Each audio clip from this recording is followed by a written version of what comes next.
like a whole new Paimon after those 2 days in the hot springs. The Abyss kind of threw a wrench in our relaxation, though. Still, spending time here really has felt like a vacation. The Kaholosaurs are so nice and so fun to play with. Their bellies are super bouncy. Oh, and Atea's snacks were so delicious. She gave Paimon some for the road just this morning, actually. Yelling at some kids who got caught throwing stones in the hot springs, so not much has changed since we first met her. Hey, you guys. Sleep well last night? Yep, this area is so nice. Glad you like it. I was thinking of taking you guys out to do some sea fishing. Later tonight, we can eat whatever we catch. Fresh fish is absolutely delicious right off the grill. Hey, Mualani! Yeah? What do you need? The team sent out to fight in the Night Warden Wars has returned. And Kachina? Is she back as well? Kachina fell in battle. But don't worry, the team was victorious, so the Rite of Resurrection will be held in the stadium soon.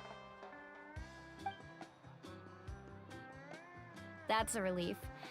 The Abyss is cunning, and it was her first time. Mistakes are bound to happen. Exactly. She deserves to hold her head up high. All right, thanks for letting me know. We'll head out in a bit.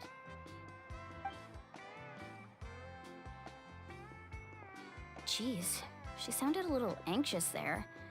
Had me thinking it was bad news for a moment.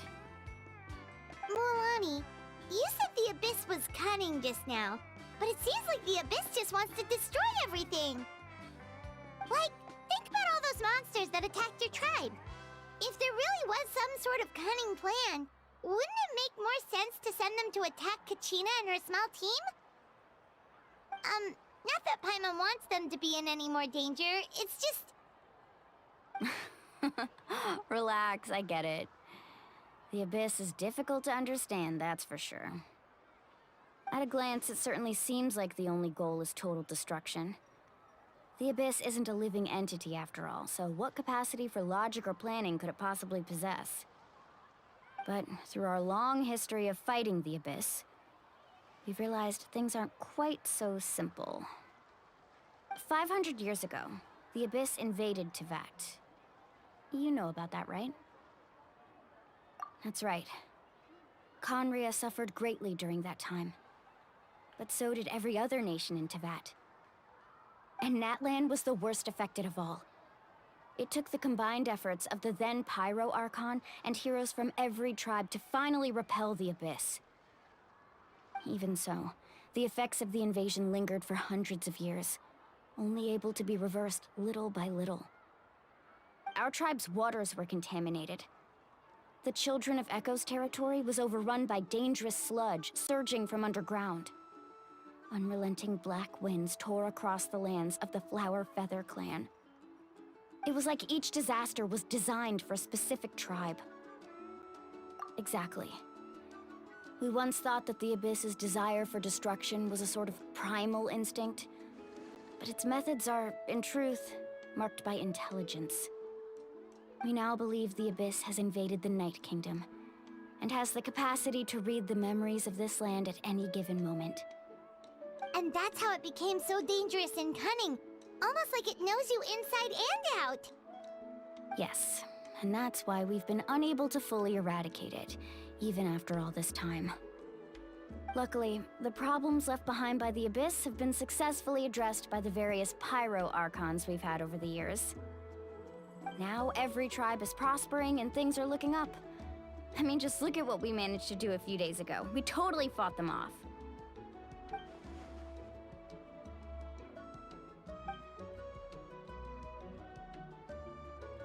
You must have had to sacrifice a lot to get to this point. Every battle, every sacrifice is in pursuit of a future where we get to stop fighting. Responsibility, duty, unavoidable burden. Everyone in Natlan views the war differently. But I believe we will be rid of the Abyss one day, and the efforts of all who fought against them will become a story for the ages. To think that my name could survive in ballads passed down to future generations, it's kind of romantic. Everyone has something that drives them forward, you know? We have to. Not only for ourselves, but for our future. Anyway, let's head to the stadium. Our fishing trip can wait until Kachina's back with us. The sea's not going anywhere.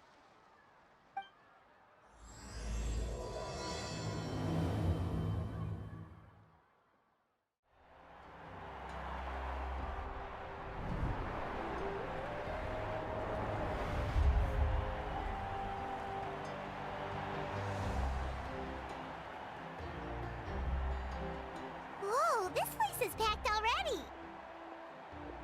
Of course. No one's gonna miss out on the chance to welcome our heroes back from battle. It's their moment of glory. Kachina's gonna be so flustered. She's never had this many eyes on her before.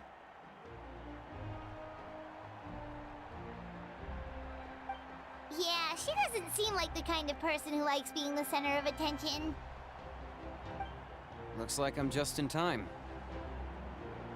Kanich, you're here! Yeah, a commission ran longer than expected, but I made it. I heard about the incident with your tribe, Mualani. Is everyone all right? Yeah, it's all taken care of. Our new friend here's got some tricks up his sleeve, by the way. He's just as strong as Kachina made him out to be. Hey, look! Is it about to start? That's right. Someone will come out and recite a eulogy, and then we'll sing the Ode of Resurrection together. Come on, let's find a spot with a good view. When the singing starts, just follow my lead and you'll be fine. Let's go somewhere higher up so Kachina can spot us.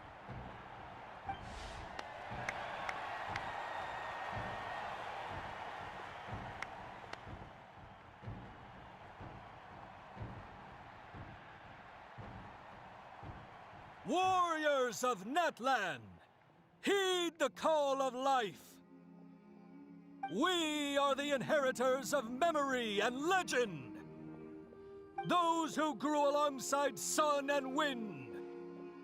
Those who forged our own destiny and future.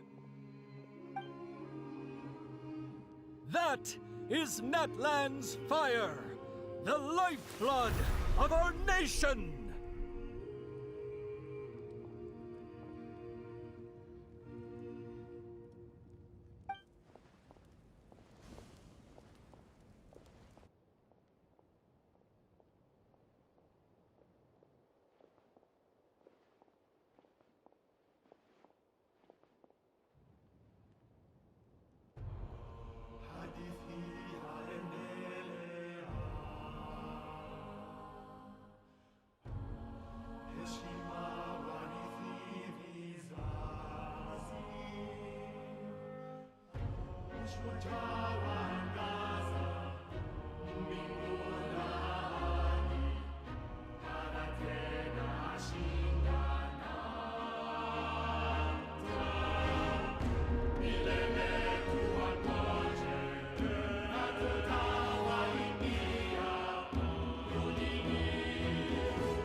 I could not find Kachina within the Night Kingdom, or locate her ancient name. What? What does that even mean? Usually once the ode is complete, the Pyro Archon and resurrected person will emerge from the flames. But something went wrong. What's going on? This has never happened before. Well, I think it's pretty obvious. Clearly, the team sent to fight the Abyss didn't win after all. Think about it. The Ode rekindles all victors. We've witnessed it countless times. Since the Archon couldn't find Kachina in the Night Kingdom, that must mean there's more to this victory than meets the eye. Hey! You just haven't gotten over the fact that Kachina beat you in the pilgrimage! Pathetic. The both of you. Your wild guesses are misplaced. We completed our mission. Maybe you did, but who's to say whether that little girl even contributed at all? Maybe she got scared and ran off. Why would the YUB recognize someone like her, even if she was on the winning team? How dare you insult a hero of Natlan like that? Kachina sacrificed herself to repel the Abyss. She doesn't deserve to be subjected to your vile rumors when she's not even here to defend herself. Calm down, Mualani. There's no point arguing with the likes of them. I can't just sit here and let them slander her like that. To insult a hero of Natlan, the person actually has to be a hero. You... Think about it, everyone. Who do you think is really at fault here? A girl who never should have even gone to war? Or the great Pyro Archon? Why would the rules of our nation suddenly stop working? It's true. If she wasn't revived, it must mean she failed to achieve victory. Maybe the YUB interpret victory in different ways? I mean, that girl didn't look all that strong to me.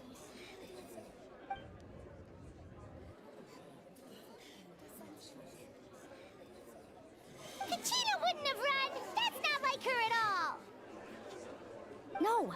She's been waiting for this moment for too long. No matter how daunting the situation, no matter how scared she might feel, she's always the first person to stand up and face it head-on. We don't even know what happened, so don't you dare try to use this as an excuse to vent your anger or slander her reputation. Fine. We'll find out what happens soon enough. Then, we'll see who truly deserves glory. That's enough. There is no doubt about today's victory, or Kachina's part in it. She is a hero worthy of our admiration and celebration. However, the failure of today's ceremony is undeniable. Kachina has not been rekindled, and I offer you all my deepest apologies as I continue to investigate this matter. To prevent further casualties, I have decided to suspend the pilgrimage until this matter is resolved. What? No one is all-knowing. No one is infallible, not even myself. But doubt is a means by which we seek the truth, not a weapon we wield against others. I didn't mean it that way, Archon. I just... If there are things you wish to clarify, then ask me directly. Doubt my answer if you wish. But now's your chance. You have concerns? State them. No, of course not. Even though I have said nothing to change your mind, then it would seem the truth never mattered to you at all. That guy doesn't even have the courage to answer the Pyro Archon's question. So much for all that glory talk earlier. I have a question, Archon. My friend Kachina. Do you have any idea where she is? It's extremely important to me. I know you said you were investigating the situation, but I'm sorry, that's not enough. I've already shared everything I know. If you want to learn the truth and rescue your friend sooner, you should join the investigation. So, what do you say? Of course I'll join. In that case, come see me in the speaker's chamber. We should join them. Oh, and if it's not too much trouble, could you drop by as well, Traveler? I'd like to have a chat. Rest assured, everyone, I'll keep the tribal chiefs informed on the progress of the investigation. Once again, I apologize for the outcome of this ceremony. If there are no further questions, let's part for now. Did she just ask us to come along? I believe she did. Let's go. I'd like to know what's going on myself.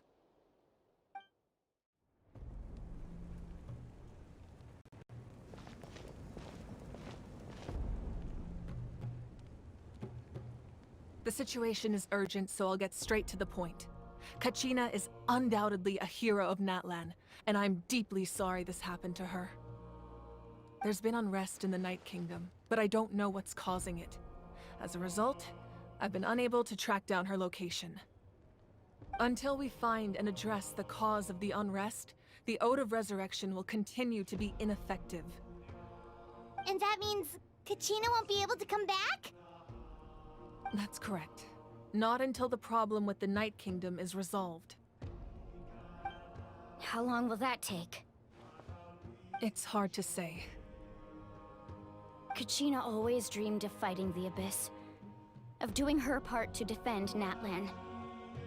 She wasn't afraid of death because she knew, if it came down to it, the Pyro Archon would be there to bring her back to life. Whenever we sat down together, exhausted from training, she would always hum the Ode of Resurrection. She was supposed to come back to us. We were supposed to hug her and celebrate with her and share her joy. We supported her every step of the way, but what are we supposed to do now? Sit peacefully and wait for her return? Lose ourselves in grief over her death? Tell me, are we her friends? Or her murderers? That's not fair, Mualani. It's all right. I understand your rage and your grief. Kachina's life means a great deal to me, Mualani. Believe me, I want to bring her back as soon as possible. I would give you that peace of mind if I could. But please, hear what I have to say so I can at least give you a broader picture of the issue we are now facing. Considering the recent attack on your tribe, I believe the Abyss has found a new means of undermining the rules of our nation. You mean... The Sacred Flame. The foundation of our resistance against the Abyss. If we continue to hold the pilgrimage and send teams to fight the Abyss, there will likely be more casualties. But if we stop altogether, the Sacred Flame will only grow weaker. The Abyss will scale up their attacks, and the tragedy we saw with the people of the Springs will only be the first of many. If we compare the two choices, the former seems to be the lesser of two evils. Sorry, I know that may sound harsh, but I bear the name Malipo. Weighing the costs is my duty. The raw truth can be cruel, but we need to understand it if we want to approach this rationally. But what would you say, Mualani? This is personal for you. And unlike Kanich, I dare say it's not a simple case of weighing up which course of action is less painful, is it? No. I can't choose between them, and I don't want to. Saying that one is preferable over the other is disrespectful to the people who suffered. You're saying it doesn't matter whether I suspend the pilgrimage. The consequences will be equally painful. Yes. What happened to Kachina breaks my heart. But I couldn't bring myself to sacrifice other people for her sake. And that is the crux of the problem. It's not simply a matter of choosing the lesser of two evils. Either way, there will be people who suffer. And the end result will be the same. Belief in the pilgrimage will waver. Once doubt has crept in, the people will no longer unite in battle against the Abyss. And that is exactly what the Abyss wants. Their ultimate goal isn't to break the rules that make the Ode of Resurrection work. It's to destroy the people's faith in them. To prevent what happened to Kachina from happening to anyone else, we need to suspend the pilgrimage. So that is my current plan. And in the meantime, I've made efforts to strengthen each tribe's defenses. Then, we have to find another way of strengthening the Sacred Flame to keep the Abyss at bay. This won't be easy. I'll need time to figure out the best approach. I understand your anger, Mualani, but I hope that provided some clarity, at least. Wow. Hyman thought things were gonna get heated for a second, but the Pyro Archon took the time to explain everything so patiently. I owe you an apology, Archon. I let myself get carried away earlier, and I'm sorry. You're right. We need to focus on finding solutions. We could always hold the pilgrimage without sending a team to fight in the Night Warden Wars. That way, we would still be able to fuel the sacred flame. I've considered that, but the two events have nearly always been linked. Without the chance to fight the Abyss, pilgrimage rankings lose their prestige, and competitor numbers will drop. With fewer participants, the amount of contending fire produced will decrease, and the vicious cycle will continue indefinitely. So, essentially, the Abyss has taken Kachina hostage. You've learned about the concept of ley lines during your travels, yes? The Night Kingdom is something similar. Staying there for a short period of time shouldn't have an effect on the person. But with the Abyss in the picture, it's a different story. Your sense of self will be devoured until eventually you become one with the Sea of Souls. Imagine pouring a cup of water into a rushing river. You can try to scoop up another cup, but there's no chance it will be the same water you had before. I won't sugarcoat it. That is the danger Kachina is currently facing. Just like you said, Archon. Both of these problems need to be addressed. You can focus all your efforts on dealing with the Sacred Flame. I will go search for Kachina. The Abyss poses the same threat to you as it does to her. It is very possible you will not return. Knowing that, do you still choose to go? Kachina's waiting for us to rescue her. That's all that matters. I failed to protect her during our campaign, but I can make it up to her now. I choose to go as well. Traveler? What do you think? Understood. Then I'll support you in any way I can. The Masters of the Nightwind have a technique that can extract an ancient name from the ley lines.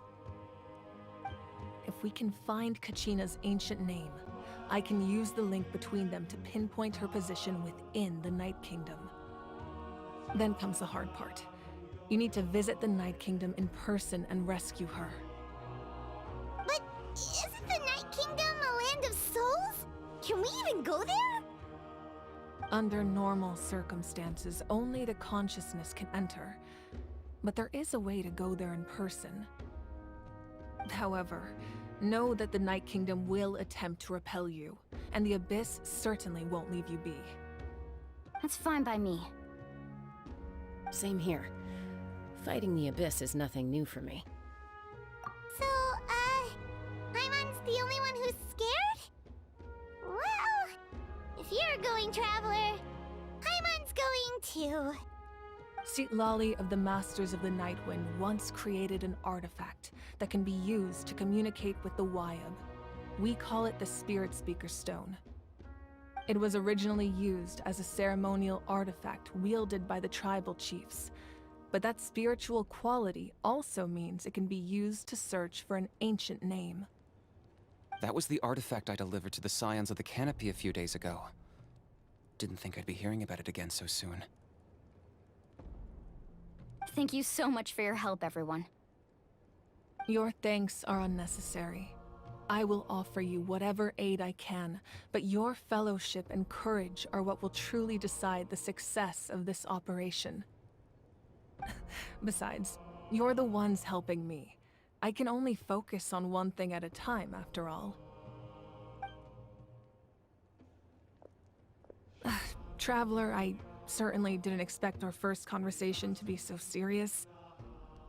I've heard all about your accomplishments. Ever since you arrived, I've been hoping to meet you and offer you Natlan's highest level of hospitality.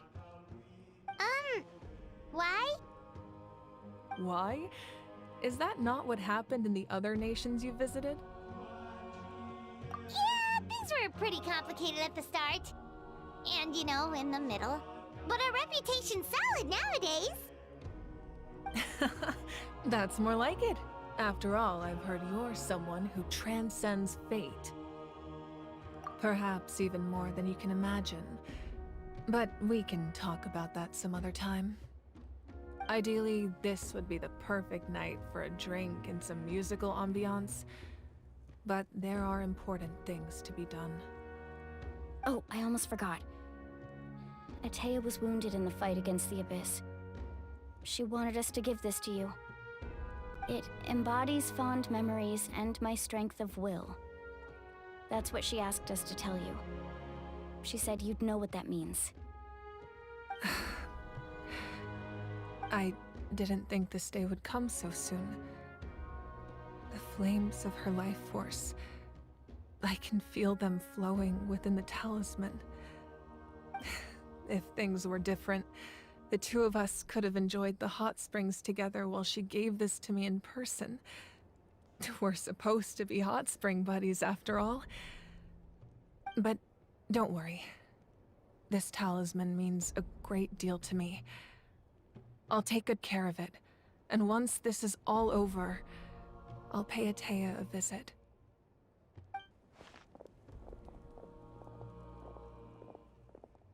You said you didn't want to jeopardize the production of contending fire. But that's not at all why you decided to suspend the pilgrimage, is it? You're right. Even now, the production of contending fire is far from sufficient. The gradual corrosion caused by the Abyss has resulted in a massive shortage of pyro energy, and we're currently at the breaking point. As things stand, the pilgrimage is a lost cause. Suspending it allows us to save our strength to defend the tribes.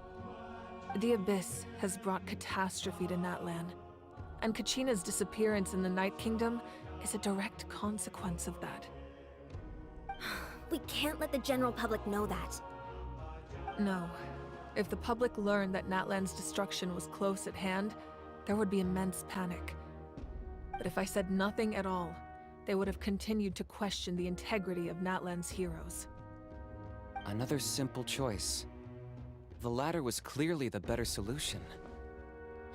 But you chose otherwise. I have never subscribed to the belief that the right choice is the one with the fewest sacrifices. Let's go. There's still a way for the sacred flame to last a little longer. You mean? Yes. Come with me.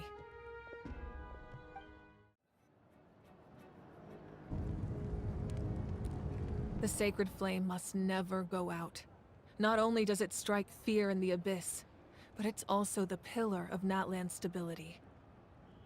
So until our heroes are ready, I will sacrifice my power to keep it burning. But that can only last so long. I think we should focus on the remaining ancient name-bearers. Don't let desperation cloud your judgment. Those chosen by the Wyeb have already embarked on their destined path. It is for them to decide how that journey ends, not us. All we can do is support them. Even so, for you to make this sacrifice, it's not right.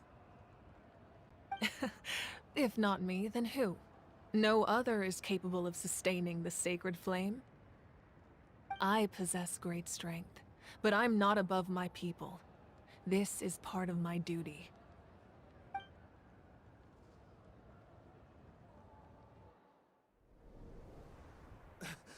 Archon, it's the Fatui!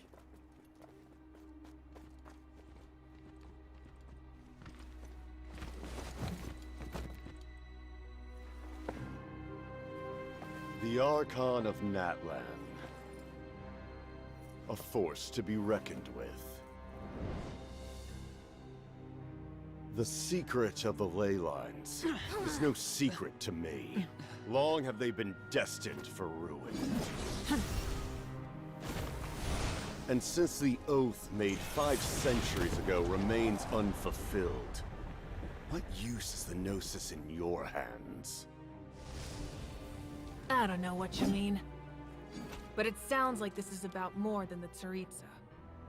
In times of crisis, someone must pick up the mantle of salvation. Your plan has reached an impasse, and now it falls to me to create new rules for Natlan. But before the dawn of a new age, the old must be destroyed.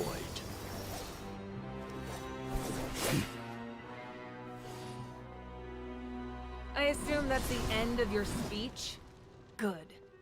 people like us. Let our blades do the talking!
Masters of the Night Wind. Send word. The captain and his followers must be apprehended.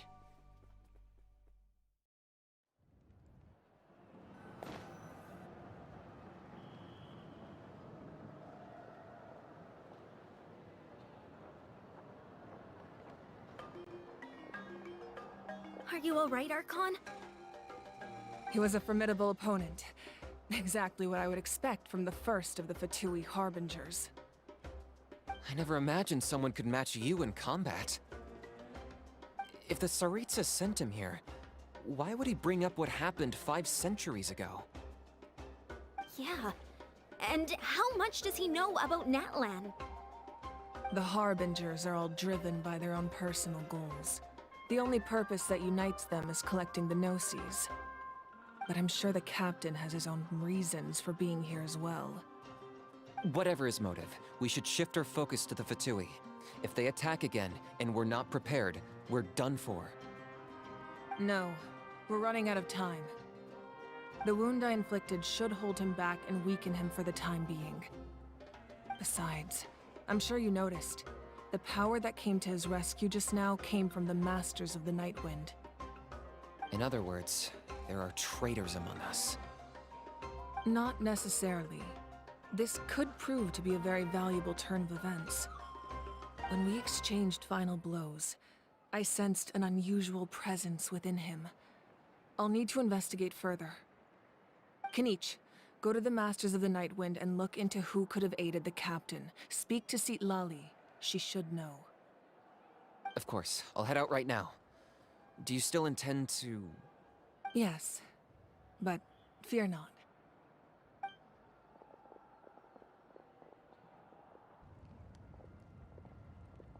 Natlan's strength has never rested solely in its Archon.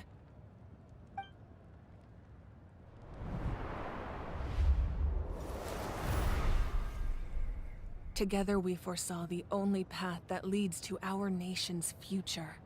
We must trust in that vision now.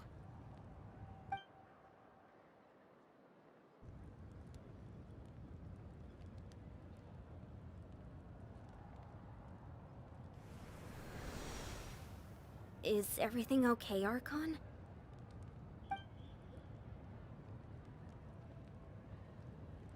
Completely fine.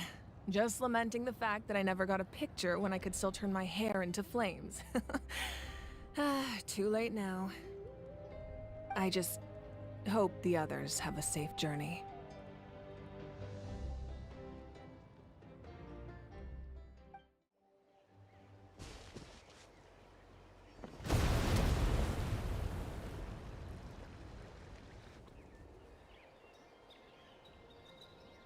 What's happening at the stadium? Did something explode? It feels like the Archon unleashed her power. She must be fighting a formidable opponent. Should we go back and check what's going on? Have faith in the Archon. She wouldn't lose in a one-on-one confrontation. Once we find Kachina's ancient name, we'll head right back. Okay, let's just keep climbing. Emon really hopes nothing goes wrong.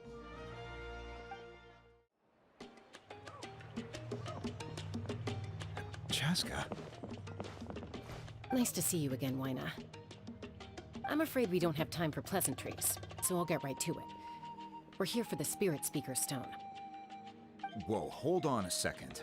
At least tell me why you need it first. My friend Kachina is trapped within the Night Kingdom. We need the stone to find her ancient name and rescue her. Rescue her? From the Night Kingdom? That's right. I'm sorry, but someone needs to tell you what you don't want to hear. Going there, a mature warrior would never make such a foolish decision. The nature of battle is unpredictable. You never know how it's going to end. Losing a friend is tragic, but when that happens, the best thing you can do is focus on how to prevent further casualties. I appreciate what you're trying to say, Chief Wyna. But if the price of maturity is abandoning a friend in need, I'll choose foolishness any day. If Kachina's still holding on, then so will I. I thought you might say that. Is something wrong, Wyna? This doesn't seem like you. Life isn't complete without taking risks. That's always been your mantra. It's nothing. The Night Kingdom is a dangerous place. Can't blame me for checking if you were up to the task.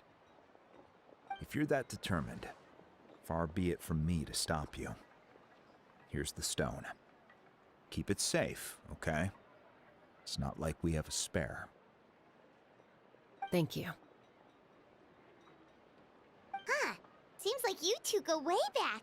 But aren't you from the Flower Feather Clan, Chaska? Oh, Chaska's a peacekeeper, so she's famous throughout the tribes. She's always the one people call to resolve conflicts, so we slowly got to know each other that way. Her younger sister Quichi's always hanging around our tribe, too.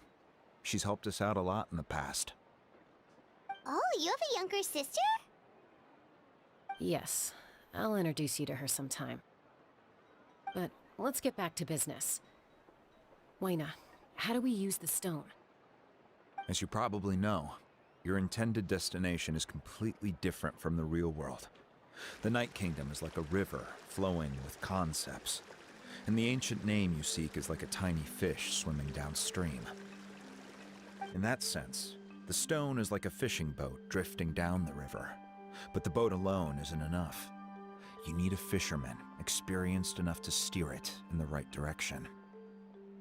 We couldn't do that ourselves? With a little practice, I'm sure you could. You have the strength and the talent. If you want to make sure this works, though, I could recommend someone to you. Who? Vichama, a legendary warrior and scout from our tribe. He's got a keen eye and a well-honed intuition. Even his ancient name means to seek. If you're fishing for a name, you're gonna want him on the boat. Vichama? Why does that name sound familiar? He's one of Auntie Atea's hot spring buddies. I've heard stories about him. Where can we find him? Ever since Malco passed, he spends most of his time gazing out at the scenery from the cliff tops. Follow the path that way, and I'm sure you'll find him. Thank you. We'll go look for him there. Good luck. I hope everything goes well.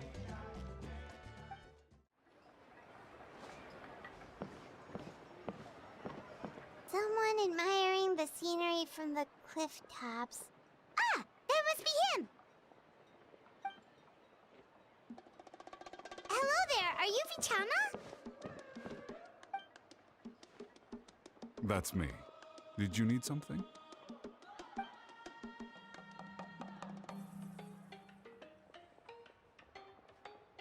What? You're saying you can bring someone back from the Night Kingdom? How is that even possible? No, if you really think about it, anything's possible in that kind of place. But that would mean... Are you okay? You don't look so good. Everything's fine. I'll help you, but I do have a small request. After I help you find Kachina's ancient name, I want to use the stone to look for my friends as well. Your friend? Oh, why not mention someone named Malco? Is that who you're talking about? Yes, but I'd rather not get into it if it's all the same to you. That's not a problem. We agree to your request. Yeah. Since you're helping us find Kachina's ancient name, it's only right that we return the favor. Then we're agreed. Can I have a look at the stone?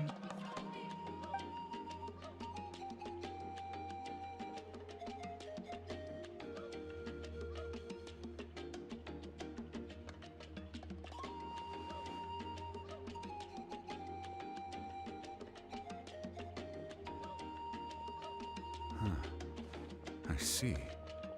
From what I can tell, it functions almost like an abyssal pylon. Both connect the Night Kingdom to the living world. Once the connection is established, the abyss will come surging through the opening like a predator honing in on the scent of blood. So we have to be sure not to use it in a tribal settlement. Wow, you got all that just from looking at it?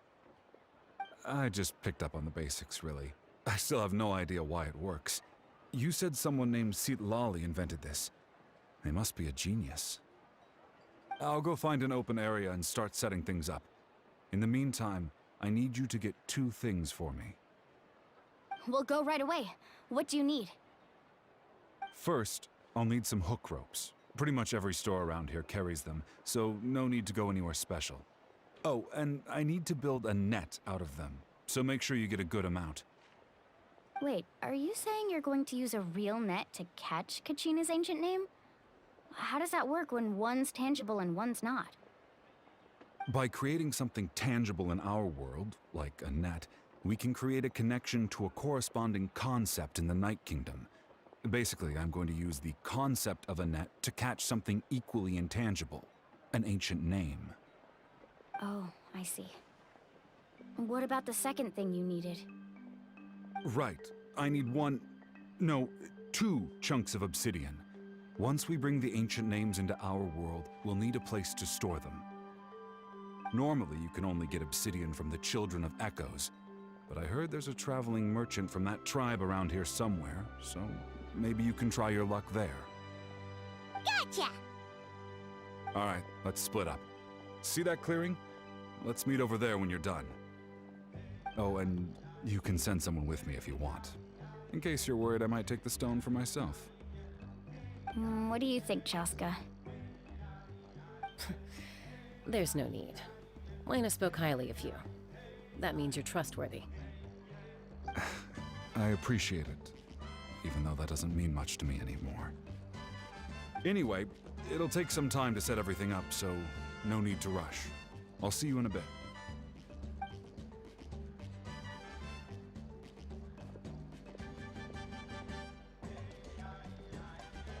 What an odd guy. He seems so defeated, but also really invested in the stone at the same time. I don't have any more insight than you, Paimon. Let's just focus on the preparations for now. Hang on, Kachina. We're coming for you. Hello. Do you have any hook ropes for sale? Hook ropes? As in rock climbing equipment? Yes. How much for your whole stock? Oh, the whole thing? Let me see. That would be 30,000 mora in total. Deal? Deal. Wait, really? What, you want me to drive down the price? We just need these as fast as possible. Thanks. Oh, no problem at all. I'll even pass along some information on the house. These ropes are usually used by rock climbing enthusiasts. If you want to learn, Roka's the person you want to ask. All right, that's everything. Here you go. Now we need the obsidian. Let's go talk to the traveling merchant Vichama mentioned. Excuse me, do you sell obsidian? Why, yes. I've got a chunk for sale right over there. Perfect. Is that the only one, though? We actually need two. That might be tough. Tell you what, I'll take a look through these boxes over here and we'll see what we can find. Thank you so much. We'll wait here.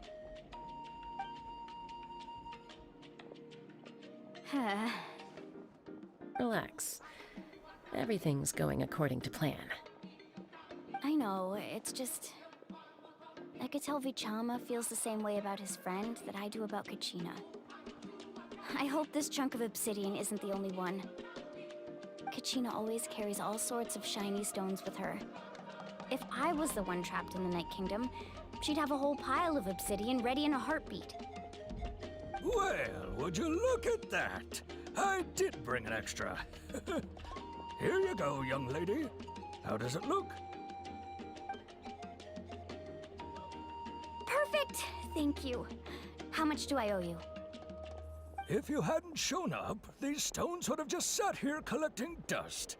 I'll take 3,000 mora for both. Here you go. By the way, I heard you mention Vichama just now. You running an errand for him, then? How's he doing? Malko's been gone for 5 years now. It's about time he started to move forward. Do you know what happened between them? I heard about it in passing while I was out drinking one night, but I don't know all the details. Vichama and Malko grew up together, and even made a name for themselves together. Malko was an amazing fighter, capable of knocking out multiple opponents in a single hit, while Vichama excelled at scouting and analyzing the battlefield. The two made an excellent team, and managed to beat back the Abyss several times. 5 years ago, they both emerged triumphant in the pilgrimage, and were placed on the same team to fight the Abyss. But on the eve of battle, the Abyss launched an attack on their tribe, and Vichama suffered an injury to his leg while attempting to rescue someone. Then what happened?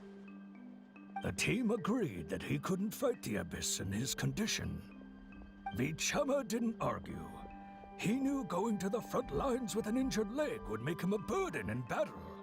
So they raised the issue with the Pyro Archon, and she agreed to let him stay behind. It's just... Malko and the others ended up facing hordes of abyssal monsters in numbers that far exceeded anyone's expectations. The team made an error in judgment, and they fell to the onslaught. Vichama went into a deep depression after that. He blames himself for everything. Oh, you're not wrong. But it's possible he chooses to blame himself. Not because he did something wrong, but because he wasn't able to do anything at all.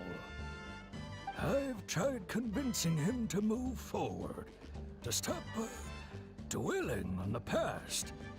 But the shadow of Malko's death hangs over him still. The Abyss has caused so much suffering, and some wounds never heal. I wish there was something he could do to make himself feel better, but... Anyway, that's the gist of it. Maybe you could help him talk things through sometime. I would really appreciate it. Did you get everything? Yep, it's all here. When do we start? I've made all the necessary adjustments, so we're good to go.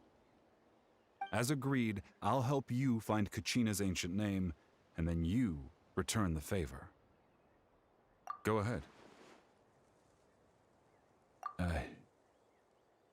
Yes. After Malko fell, I scoured the battlefield to see what happened. It turned out he wasn't bested by some impossibly powerful foe. He was dragged to his grave by the sheer number of enemies. If I had been there, I would have been able to sense the danger. I could have warned them not to advance. I've always blamed myself for what happened. But when you told me about Kachina, I realized there's a chance Malko might also be alive, fighting for survival in the Night Kingdom. But that happened several years ago, right? The Pyro Archon said all life within the Night Kingdom eventually becomes one with the Sea of Souls. There might not be much hope, but I still have to try. Malko and I promised each other, even if we never managed to root out the Abyss for good, we would fight together until the end. All right, let's get to it. I'll start searching for the conceptualized version of Kachina's ancient name. If you see any fragments scattered around the area, please collect them.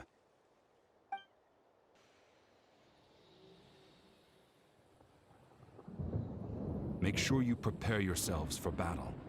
As I said, the stone will link the mortal realm to the Night Kingdom.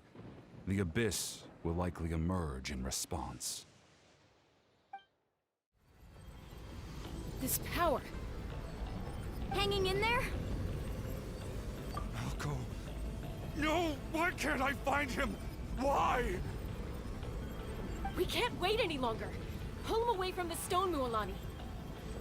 I already tried, but the power of the Abyss has him in a chokehold. It's like he's tied to the stone with an invisible rope. In that case, we have no choice.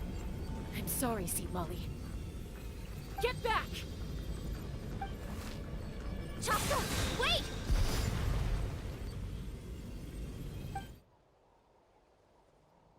Ouch!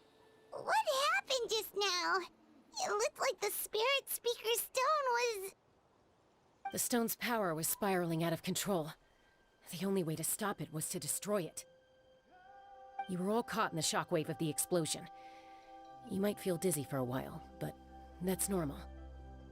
Give us a heads up next time, will you? You're lucky we managed to dodge it in time. I thought I said to get back. Yeah, barely a second before you made it go poof. Not everyone has your reflexes, Chaska. We were this close to getting dragged into the explosion.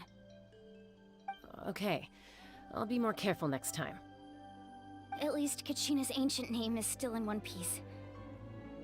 Wait, where's Vichama? Vichama! Vichama! I couldn't find Malko's ancient name. It must be completely gone by now. Once your ancient name disappears, there's no coming back. From the very beginning, I knew there was a slim chance, but still. And now... it's too late to save him. From the minute he left that day, it was already too late. Vichama. I'm sure he's heard enough condolences over the years. Let's just give him some space. Huh? What's that in your hands, Vichama? It looks like something's glowing! Huh? This is...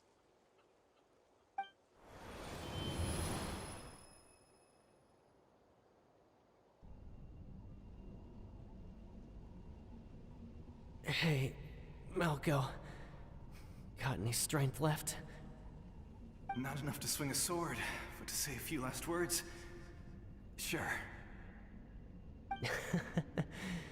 Too bad. No one will get to hear them. I never thought I'd actually die on this mission. Not that I'm afraid to die. It's just... hard. Thinking about my mom's face when she hears the news. Guess I have something to be thankful for then. My parents died a long time ago. have to mourn me.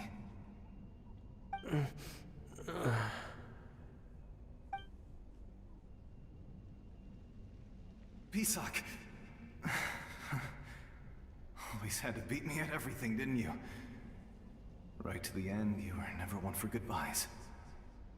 Maybe you're right. Maybe no one will get to hear our last words. But just in case, Vichama, I'm so glad you didn't come with us. Don't be sad. Just keep on living. For the both of us.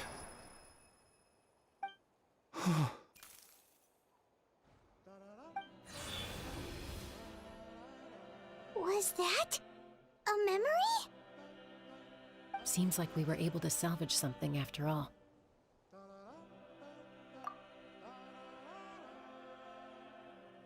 Of course. Seeing him, hearing his voice again, it makes me unbelievably happy.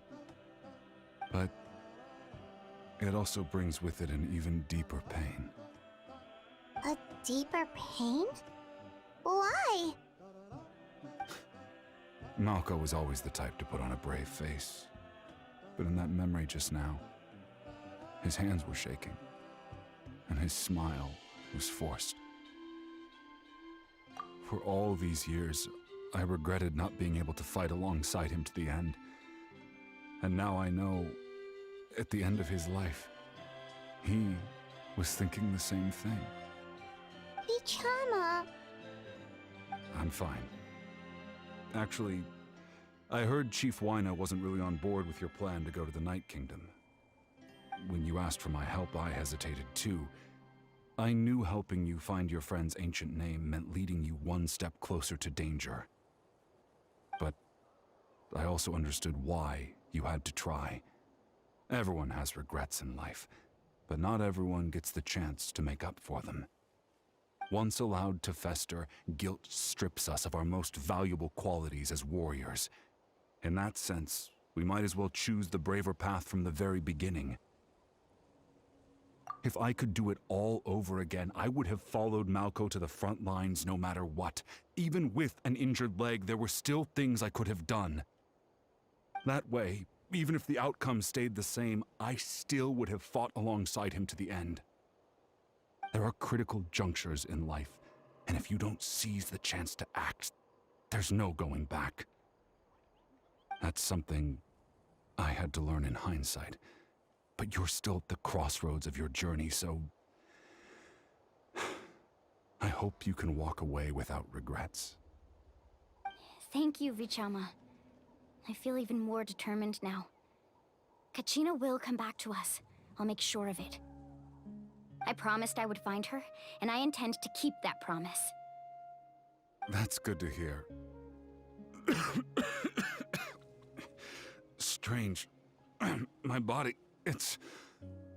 Once abyssal corrosion enters the body, a portion will fuse itself to your internal organs.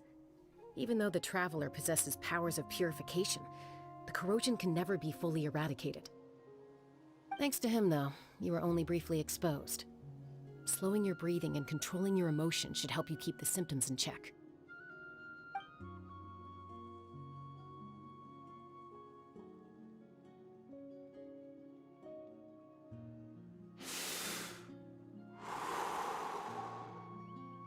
Well, that does make me feel better. You seem very knowledgeable about all this. Just speaking from experience, that's all. Anyway, we've recovered Kachina's ancient name, so we're off to a great start. Let's get Vichama back to his tribe and tell Wyna the good news. Oh, and apologize for destroying the Spirit Speaker Stone. We had no choice, though, so he'll probably understand. Right?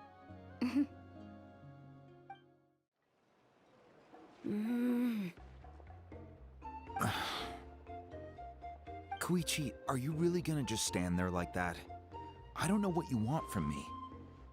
I think you know exactly what I'm trying to say, Uncle Wyna. I can hear it in your voice. Honestly, it's just one thing after another with you two. They're back. Koichi?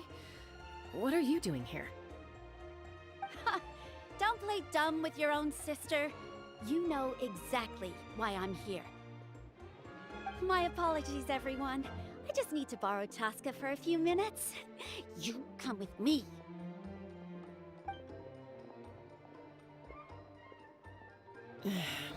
I'll be just a moment. Who was that?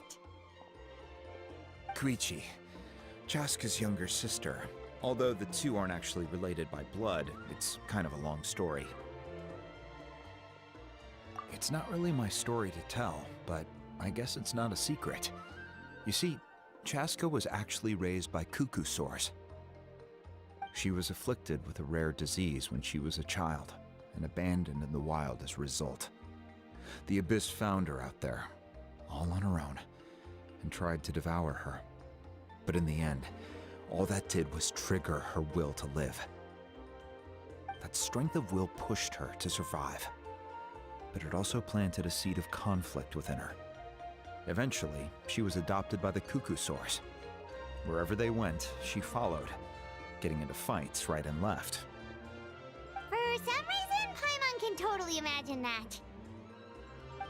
Well, when Chaska finally returned to human society, it was Koichi's parents who adopted her.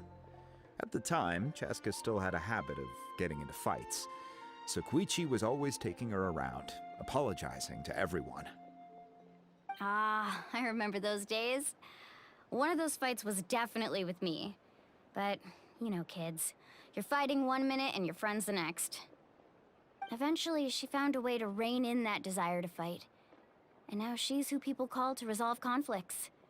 She's known as the Peacemaker. It sounds like she still argues with Koichi, though. Don't siblings usually stop fighting when they get older? That's partly my fault. Koichi asked me to stop Chaska from doing anything dangerous, but you probably know by now, once Chaska makes up her mind, there's no changing it. Oh, I get it. No wonder you tried to talk us out of going to the Night Kingdom. Chaska even said that wasn't like you. I'm all for your adventure. You need to take risks when you're young, because by the time you're my age, you couldn't attempt something like that even if you wanted to. Better try now than live with regrets later. That's what I say. Still, I can understand where Koichi's coming from. In the end, nobody wants to sit back and let a loved one put their life on the line.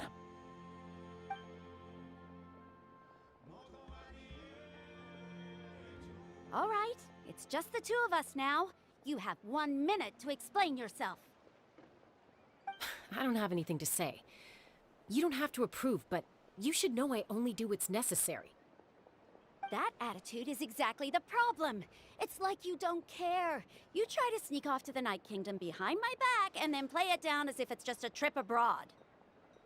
Well, technically I am going abroad, right? Again with the excuses! We agreed, didn't we? There are 4 levels of danger. If it's not something urgent, you can only engage in level 2 danger and below. You can only go up to level 3 if a situation is so dire there's absolutely no alternative. But a trip to the Night Kingdom? If that's not a level 4, I don't know what is. And you were just going to sneak into the place without saying anything. What do you mean, sneak into the place? I always planned on walking in there with my head held high. You bought off Uncle Wina, didn't you? He promised me he'd stop you from doing anything dangerous. Oh, it's like he didn't even try. You feel like he went back on his word. What if I told you my mind was made up, and there was nothing he could have done? Not even by force. Oh, I knew it! So he did try to say something, but you didn't listen. This is important.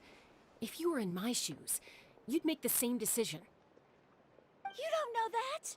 I'm a doctor, and I handle logistics. If you're going to waltz into a dangerous situation where you could lose control at any moment, it's my duty to say something. All right, whatever. Anything else? What do you mean, anything else? Why don't you reflect on what you've done and promise me you'll stay put? time out. Is this one of our normal arguments or a serious one? Chaska, does it sound like I'm joking? Then... you need to know something. What happened to Kachina was partially my fault. I can't leave her there to die. That's not who I am. But the person you become when you lose control, that's also not who you are! That's a different issue. You said it yourself. A person is only as good as their morals. If I want to live in Natlan, I need to display qualities that make me worthy of this nation. I've also told you that managing your condition is equally important. Sometimes you have to make sacrifices. All right, let's stop this here. If we keep going, I might actually have to get serious. And I think Wyna prefers his roof attached to his house. Is that a threat? That sounds like a threat to me. Koichi! Younger sisters are supposed to listen to their elders. So, you're really going to go, no matter what I say? I'm supposed to be your sister. Then support me. I'll be back. All you have to do is wait. Chaska. So, that's it. Why'd you have to turn out to be so darn annoying?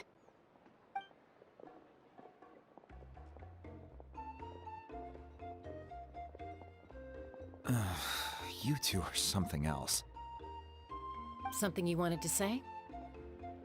I know you aren't related by blood, but you two sure are similar. Really?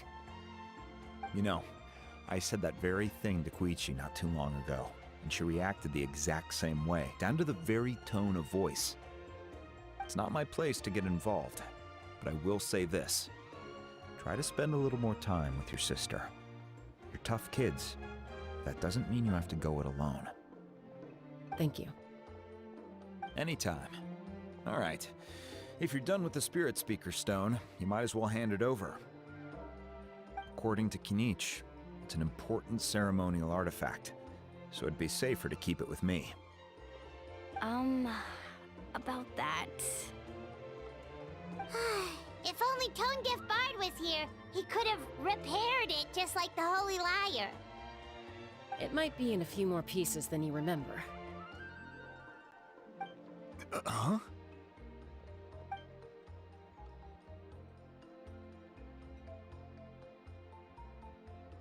I see. Sounds like it was an urgent situation. If someone's life was on the line, then you had no choice.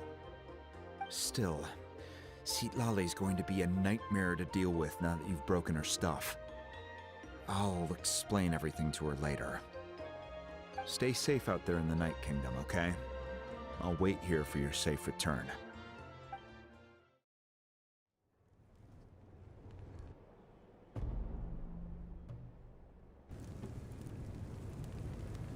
We're back! We found Kachina's ancient name, too! Well, it's fairly complicated. Let me give you the condensed version.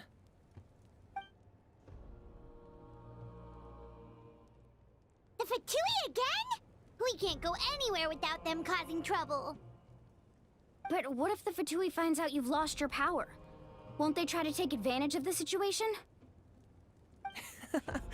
That's why it has to be our little secret.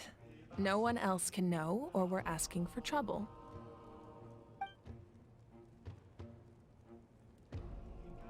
Look, I wish I could offer you some sort of consolation, but I won't lie to you. With multiple factions closing in, there's nothing comforting about the situation we're facing. Still, all you need to do is focus on your goal. You can leave the complicated matters to me. I can also step in on the Pyro Archon's behalf.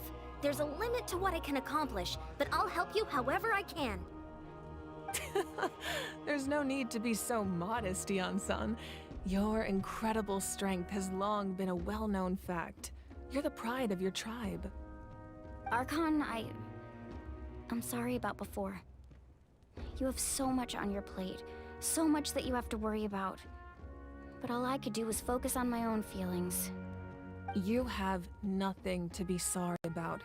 We all get overwhelmed by our emotions, myself included.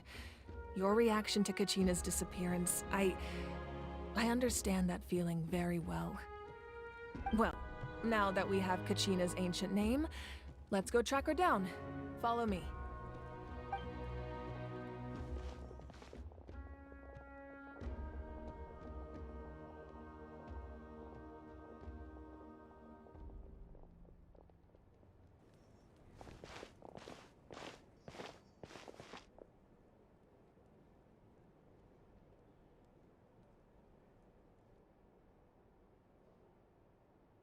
What is this place?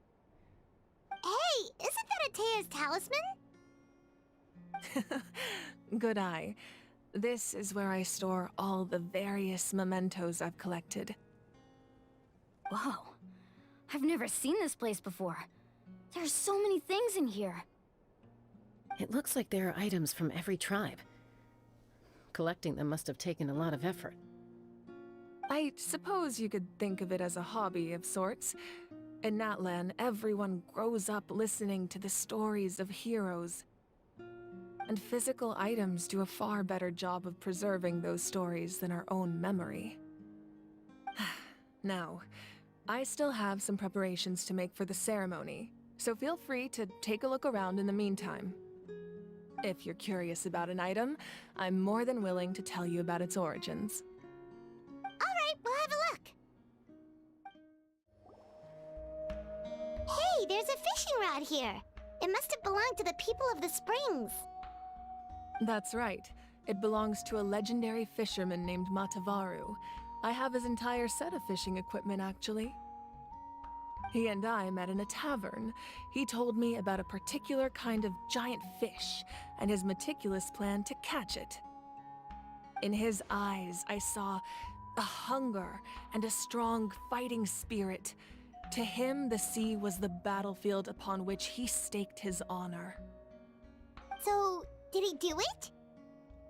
The next time I saw him, he was covered in scars. It turned out the fish he sought had been corroded by the abyss. He managed to kill the fish, but sustained a serious injury in the process, which meant he could never go deep-sea fishing again. Can a fisherman claim victory if he fails to bring back his catch? That's what he asked me in the end. Well, Paimon thinks he won. That was my answer as well. The experience was far more valuable than the prize itself. In the end, he didn't want his tools to go to waste, so he gave them to me. Wait, that means you also know how to fish. Maybe we can go head-to-head sometime. The powder still needs some time to settle, so let's wait a little longer. Well, what do you think of my collection? Do you feel like you have a better understanding of Natlan's culture now? Yeah, if each item represents a different story, seems like Natlan's really been through a lot. Does every item hold a special memory, just like Atea's talisman? That's right. The items in my collection actually serve a similar purpose to the ancient names passed down among the tribes. They demonstrate the true shape of time. The shape of time? Most people perceive time as a linear concept, almost like a straight line that can only move forward. We cannot change the past or predict the future. But there's also a different theory, one that I believe to be closer to the truth. Namely, that the past, present, and future all exist at once. At once? Paimon's not sure she understands. Let's say your journey ended right now. Thinking back on your experience in each nation, which one would you say was the most important? Exactly. Even at the end of your journey, the things you experienced along the way don't cease to exist. They become part of who you are. Take out a portion of that journey, and you would likely make very different decisions, and eventually arrive at a very different destination. The future is the same way. It exists even though it has yet to come to pass. We just lack the means to perceive it. Of course, there are those with the power to foresee the future. They simply call it by a different name. Fate. You're quite familiar with that concept, I would imagine. That does kinda make sense. The future hasn't happened, but already exists. Humanity excels at living in the present, but too often we forget the past and neglect the future. While the Pilgrimage and the Night Warden Wars lead us to a better future. Only by uniting the people of Natlan across countless eras can we fight back against an enemy as formidable as the Abyss. To come up with such a set of rules, the first Pyro Archon must have possessed a level of insight I can only imagine. That's correct. At first, he was a mortal man with no special power. After he ascended to the Divine Throne, he used it to borrow power from the heavens and establish the rules of Natlan. Namely, a framework through which ordinary people can ascend to Archonhood. By holding the pilgrimage, we're able to determine the strongest among us, and when that person ascends to the Divine Throne, their inner flame will awaken. In addition, the sacred flame will grant them significant knowledge and memory of this land. After all, that's how I came to know everything I just told you. So, it all comes down to the power of the Divine Throne and the rules. Wait, is that a family portrait? Yes, that's my mother, father, younger sister, and the little saurians we raised. I turned a piece of my dad's leather armor into a canvas and commissioned a famous artist to paint our likeness. Your sister is so cute! It looks like the two of you are really close. Paimon was having a hard time thinking of an Archon as an ordinary person, but seeing this portrait, it kind of makes sense now. It really doesn't look like there was anything special about you before. Oh, wait, is Paimon allowed to say that? A little late for that question, don't you think? Sorry! Paimon's so sorry! Paimon's mouth works faster than her brain sometimes! It's alright. I'd never get upset over something like that. No matter what others may say, my past is a precious part of my identity. I'm forever proud of the life I used to lead. Becoming the Archon doesn't mean you sever ties with your family. The position just comes with a lot of responsibilities, so it impacts how often you get to see them. My father made the most delicious stew, so my sister would often bring me a large pot of his cooking, and we would sit on a blanket and eat it together. One time, we didn't close the door securely, and the saurians you were raising ran into the room and knocked over the entire pot. My sister immediately burst into tears. The two troublemakers were going for the meat, but when they saw my sister's distress, they froze on the spot. I still remember the way they laid there, sulking like a pair of children, even after making such a mess. It was frustrating, but in the end, all I could do was comfort my sister and move on. Wow. Isn't that what being a family is all about? I think about that story a lot, actually. As the Archon, I made a vow to defend this nation, and experiences like that, they remind me exactly what I'm trying to protect. Well, what happened after that? This portrait looks pretty old. Your sister must be all grown up by now, right? I believe she ended up working as an architect and artist. She built many houses and crafted many beautiful works of art. Anyway, that's enough about me.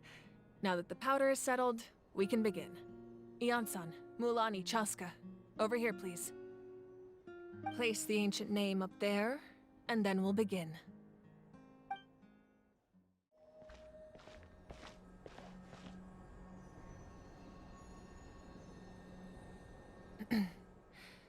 Surely as the echoes of life resound through heaven and earth, so too shall our stories remain eternal. Ancient name, take us to your fated bearer. Allow her to answer our call.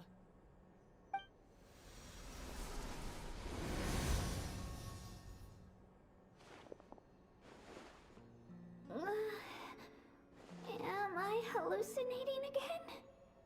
Kachina! Are you okay? Huh?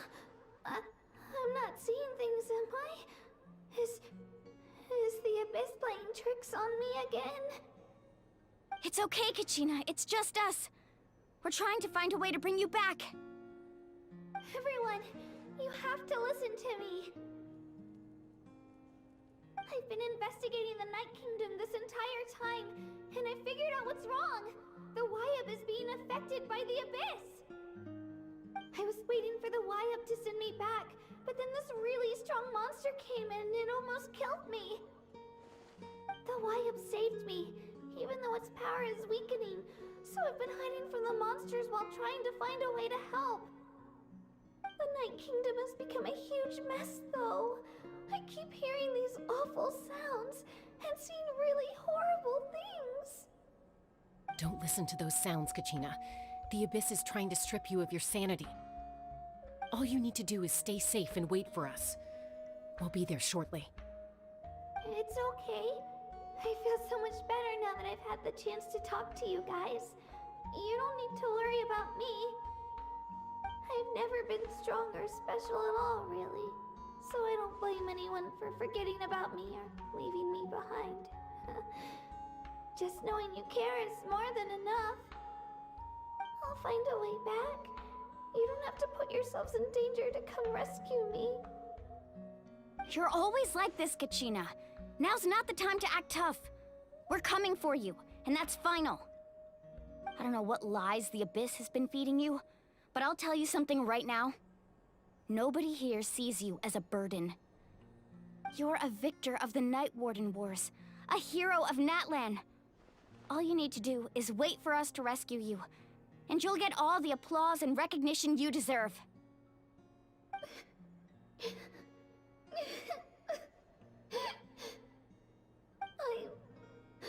I'm really scared. Everything's so dark and creepy here. And I want to go home. Still, I don't want you to put yourselves in danger because of me. I don't want to hold anyone back ever again. All you need to do is place your trust in us, just like you always have. No one fights alone. We're not leaving you behind. Not ever. Yeah, we're so close. We can't call it quits now. Thank you. Be careful. Looks like we've lost contact. Now comes the most dangerous part. You have to traverse the Night Kingdom in your physical form. This entrance to the Night Kingdom was left behind after an abyssal invasion. Even a brief amount of time inside could expose you to corrosion. I know. I'm prepared for that possibility. All right, then I wish you all the best. I'll tell Koichi to be ready just in case. She's very experienced in dealing with abyssal corruption. That face you just made. Don't tell me you two got into another argument. No, I just feel bad for creating more work for her. I'll go with them too, Archon. The more people, the stronger the party. Thank you so much for your help, everyone. It really means a lot that you're willing to brave these dangers with me. And there's no time to lose, so let's get going. Now that I've lost my power, I won't be able to provide much practical support. But I can still keep an eye on the situation from here. Eon-san, I know it's unlikely, but if you encounter a situation you can't handle... That won't happen. I hope not.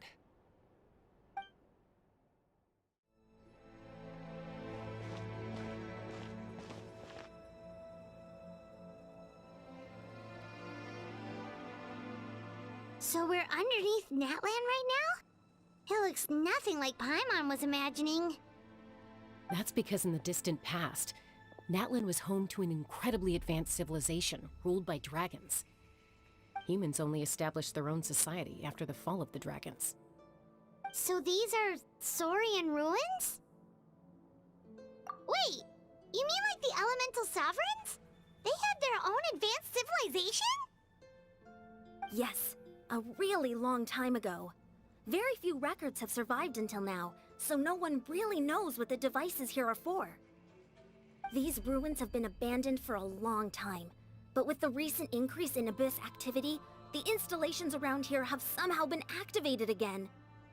So what you're saying is, we're not in for an easy trip to the Night Kingdom. No. It's going to be obstacle after obstacle from here on out. Why are you all laughing like that? It's creeping Paimon out. It's the pre-adventure excitement kicking in, right guys? Of course. I'm eager to get started. Then let's go. We won't let anything stand in our way.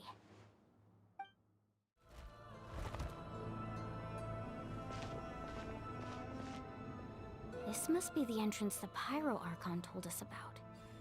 The one ripped open by the Abyss. Yes. There's something in the depths of this place that feels familiar, yet also foreign. We actually have to go in there? Okay, Paimon just needs to psych herself up. Don't push her through before she's ready. Hey! You don't have to drag Paimon! You're pulling too hard! Looks like we made it. This is the Night Kingdom. It looks so different from what I imagined in the stories. That overflow of energy is probably what trapped Kachina here in the first place.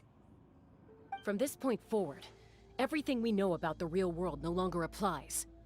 Anything can happen here. Paimon's more worried about how we're gonna make it out. We obviously can't go back the way we came. Do you see that patch of light on the ground? It's shining down from that fissure in the sky. Oh yeah, right in front of us. So that's coming from up there? Oh, it's so high up. Did we really fall that far down? Just like I said, our real-world knowledge doesn't apply here. We fell all this way, yet came out completely unscathed. If this was the real world, we'd have to climb our way back up to the entrance. But here, all we have to do is stand underneath the light and offer a prayer. That's it?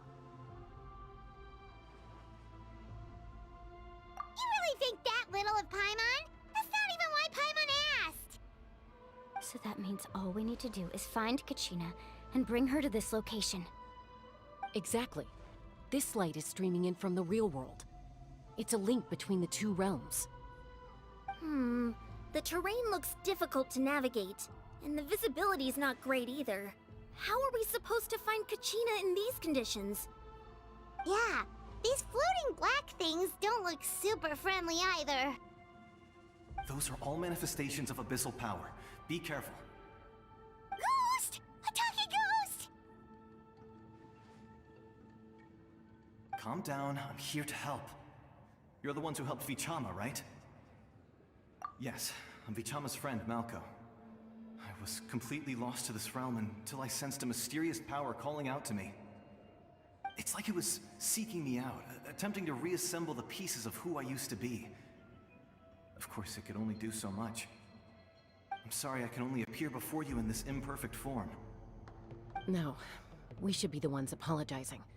If the Spirit Speaker Stone hadn't become corrupted by the Abyss, we could have done much more. But we had to destroy it. Otherwise, Vichama and his tribe would have been in danger. Of course. Thank you for protecting him. I never imagined that, even after all these years, he'd still take such a risk for me. Under the power of the stone, it felt like our souls were connected. Turns out even our regrets were exactly the same. Whether in triumph or death, you want your best friend by your side. Exactly. That may not be in the cards for us, but it's not too late for you. You're looking for a young girl from the Children of Echoes, right? She's being chased by an embodiment of abyssal power. I'd like to help her while I'm still in this form, so follow me. Be careful. This place has been severely corroded by the Abyss.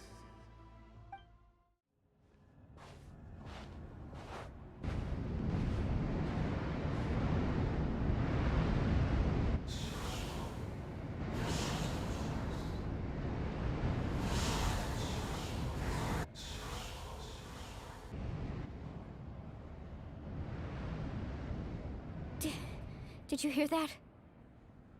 What? Never mind. It was probably just my imagination. Don't scare Paimon like that! I heard it too. It was a voice from the Abyss. What did it say? Doesn't matter. It certainly doesn't harbor good intentions.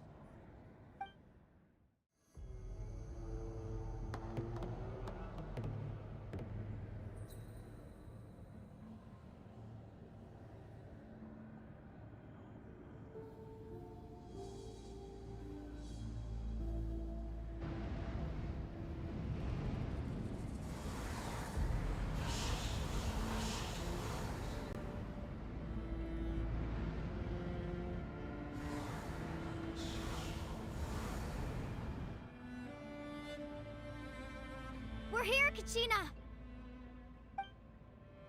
Oh, honey? You made it! Looks like our reunion will have to wait until we take care of these monsters. Good idea. Let's go!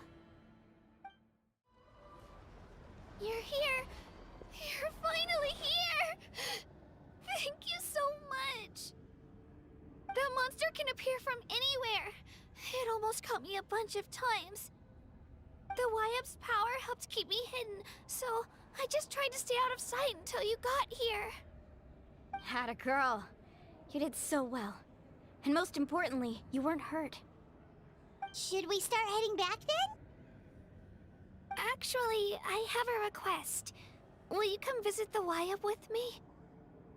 I can't exactly put it into words, but something's wrong with the Ode of Resurrection. And I know it has something to do with the contamination from the Abyss. That was the Pyro Archon's theory as well. Everything we've seen here certainly seems to back it up. In the Night Kingdom, there are 6 main totem poles representing the Wyap of each tribe. You can think of them like the body of each Wyap. Additional totem poles, like the ones around here, serve as proxies to which the Wyap can extend their consciousness.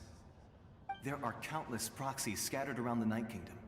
Through them, the Wyap can extend their consciousness over the entire realm and track down souls no matter where they roam. But if a proxy were to become severely contaminated, then a soul could become lost within the Night Kingdom. Judging by the current situation, I don't think we're dealing with just one contaminated proxy.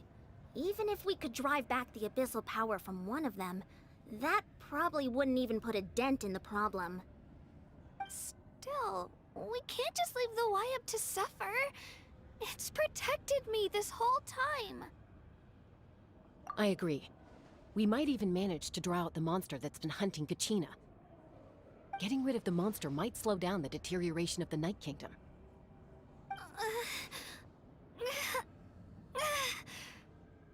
Kachina? What's wrong? Nothing. Just a headache. And that voice again, telling me to abandon the Wyap and leave this place. Maybe we really should leave. Kachina's already been here for too long. No, I'm fine. I don't plan on listening to that nonsense. I can hold on. Just up ahead. I'll lead the way.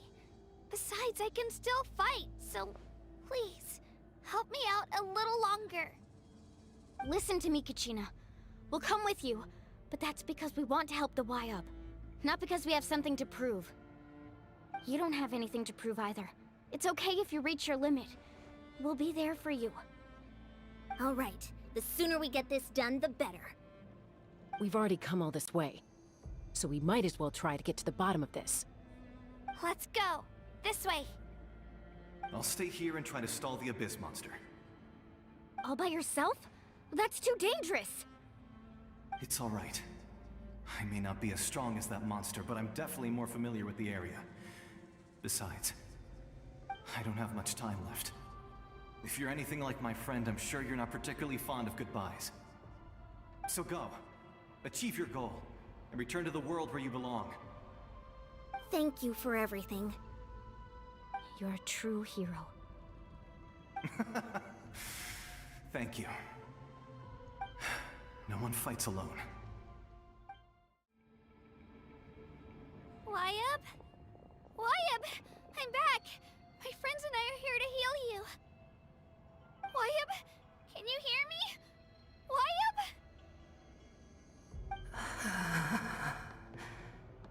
So we were right. The contamination is already too severe. It's preventing the Wyabb from answering our calls. Alright, get ready everyone. Time to purge the abyssal energy from this place. Careful. We've got company. Already? You really think that puny soul could slow me down? Courage in the face of futility is pure folly. He tried to get in my way, so I disposed of him. You killed Malco? He would have dispersed with or without me. Rather than worrying about him, I would urge you to focus on yourself. You may have defeated others of my kind in the past, but underestimate me now, and it will be to your peril. No, the power of the Abyss is intoxicating. The destruction it seeks captivates like a masterful work of art. I strive only for the opportunity to see it up close. I thought this naive little girl was an exception, but it turns out humanity is full of lambs willing to offer themselves up to the slaughter.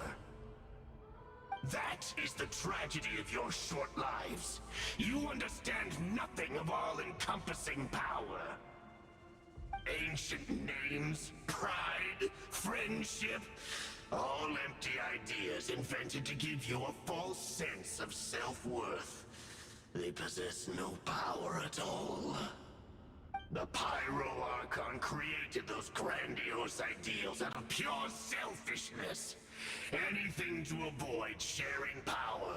Anything to avoid handing over the primordial gift to ordinary people like you. Don't believe me? Then ask yourself, why is the Pyro Archon strong beyond measure, while you, Kachina, remain so pathetically weak?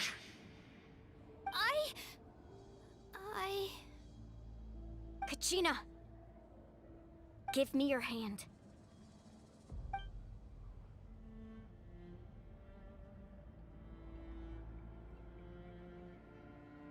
Feel that? I'm right here next to you. Thanks, Moalani. You're right. I have nothing to fear. Because I'm not alone anymore. You're right. Maybe comforting ideals don't have any power. But you also couldn't be more wrong. You've never had to work for your own strength, so you will never understand the true source of our power. What? The courage we have to stand before you and not back down?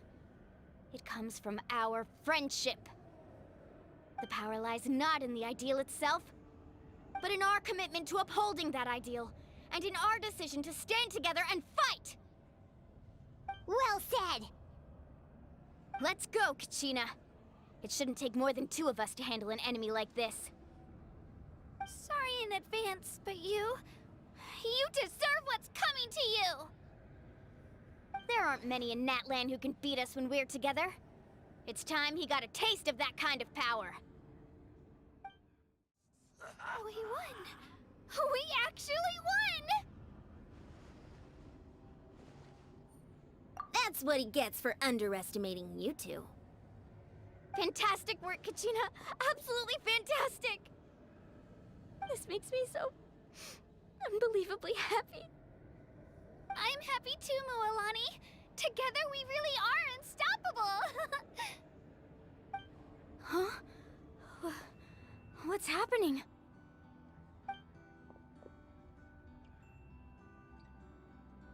My ancient name is glowing? But I thought I didn't bring it with me. It's probably a projection from the real world. But that doesn't explain why it's glowing all of a sudden. Wait, does that mean you're...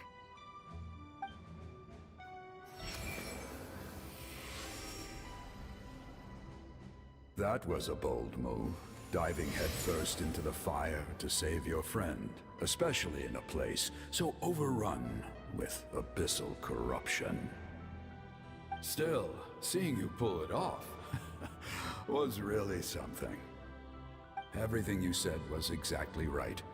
As isolated individuals, we stand no chance against the power of the Abyss.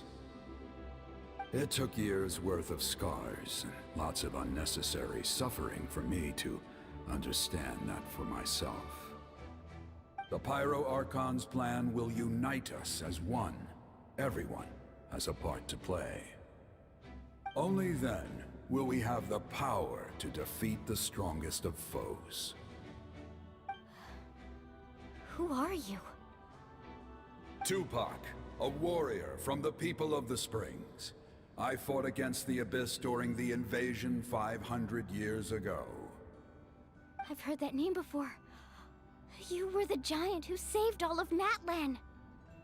Since you were able to awaken my words from your ancient name, that means you have fully embodied the aspirations of the Wayub. Under the name Umoja, you shall unite the tribes and save Natlan from its impending doom. Me? As long as blood still runs through your veins, even the tiniest spark of steel against stone can ignite a flame. Its blaze will become one with our vision for Natlan. Even amid everlasting darkness, our bonds remain eternal.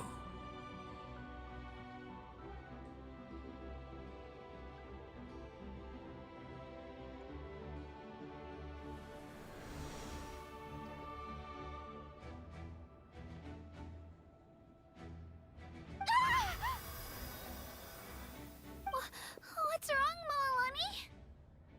Ah, so many memories. My brain was just flooded with everything he once knew. So that's what happened. What do you mean? Did you just figure something out? 500 years ago, they foresaw the very crisis we're facing now. Efforts to save Natlan started all the way back then. We can go over the details once we get back. We shouldn't linger here longer than we have to. I know bits and pieces, but I had no idea Mualani was also part of the plan. This sounds like something that's going to need a lot of explaining. Let's focus on saving the Wayub first.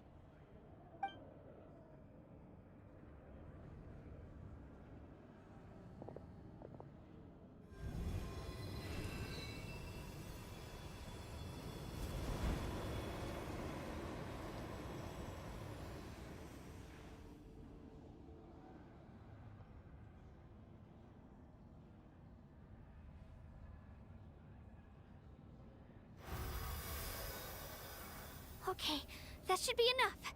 Wayub? Wayub? Can you hear me? I hear your voice, Kachina, my dear child. Great. Well then, I'm afraid it's time to say goodbye.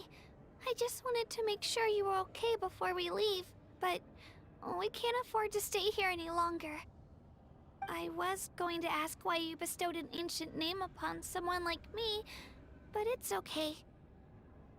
I'll keep searching within myself for the answer. I'll never stop trying to improve my strength.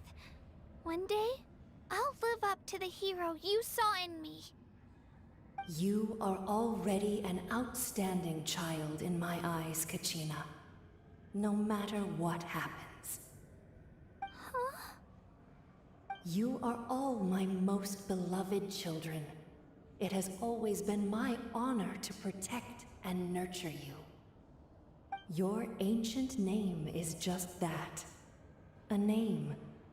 Much like your parents chose to name you Kachina, I also gave you a name, but it need not define you. Focus on who you want to be. You are already worthy of your name.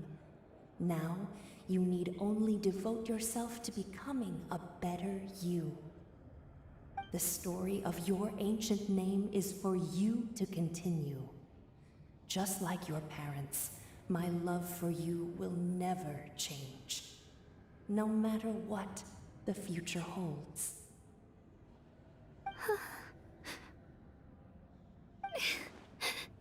Thank you, Wyatt.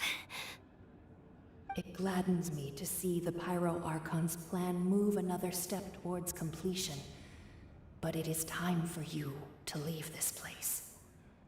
The situation here is getting worse. Go now, my children. Save Natlan on behalf of all you hold dear. I know we've never met before, Wyatt, but I just wanted to say thank you for encouraging Kachina. It was exactly what she needed to hear.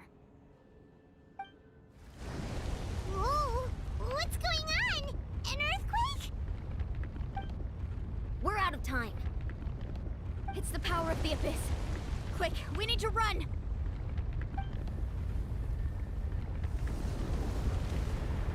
It's a Seelie! The Seelie opened the way for us! Faster! We'll never make it!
You've done well. Now come home.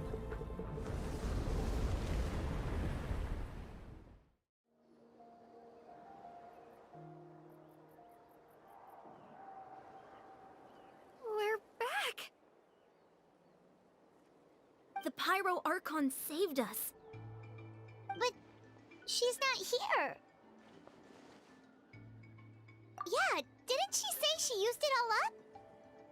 She's still in the Speaker's Chamber. What we saw in the Night Kingdom was just her consciousness. So you're saying her consciousness did all that? Every great display of power comes at a price.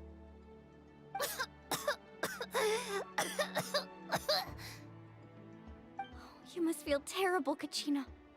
Just hold on. We'll get you to a doctor soon. Let's get back to the stadium. The Pyro Archon said she'd have a doctor waiting for us. I recommend getting a full checkup, just to make sure no damage gets left behind. Paimon feels okay. What about you, Traveler? Right. You always seem to do pretty well against the Abyss. Let's get going. We need to share what we learned in the Night Kingdom as well. Right. The Wyatt mentioned something about the Pyro Archon's plan. What is it exactly? I'll let her explain everything. We're all a part of the plan now. Every move we make from here on out will decide Natlan's ultimate fate. Huh. There's a lot less stuff here than before. It's good to see you all here in one piece. I know you must have a lot of questions, but let Koichi check you over first. It's best not to let any lingering effects of the Abyss go untreated. Thank goodness you made it back. I came here as soon as the Pyro Archon told me about your plan. Take a seat, everybody. I'll examine you one by one.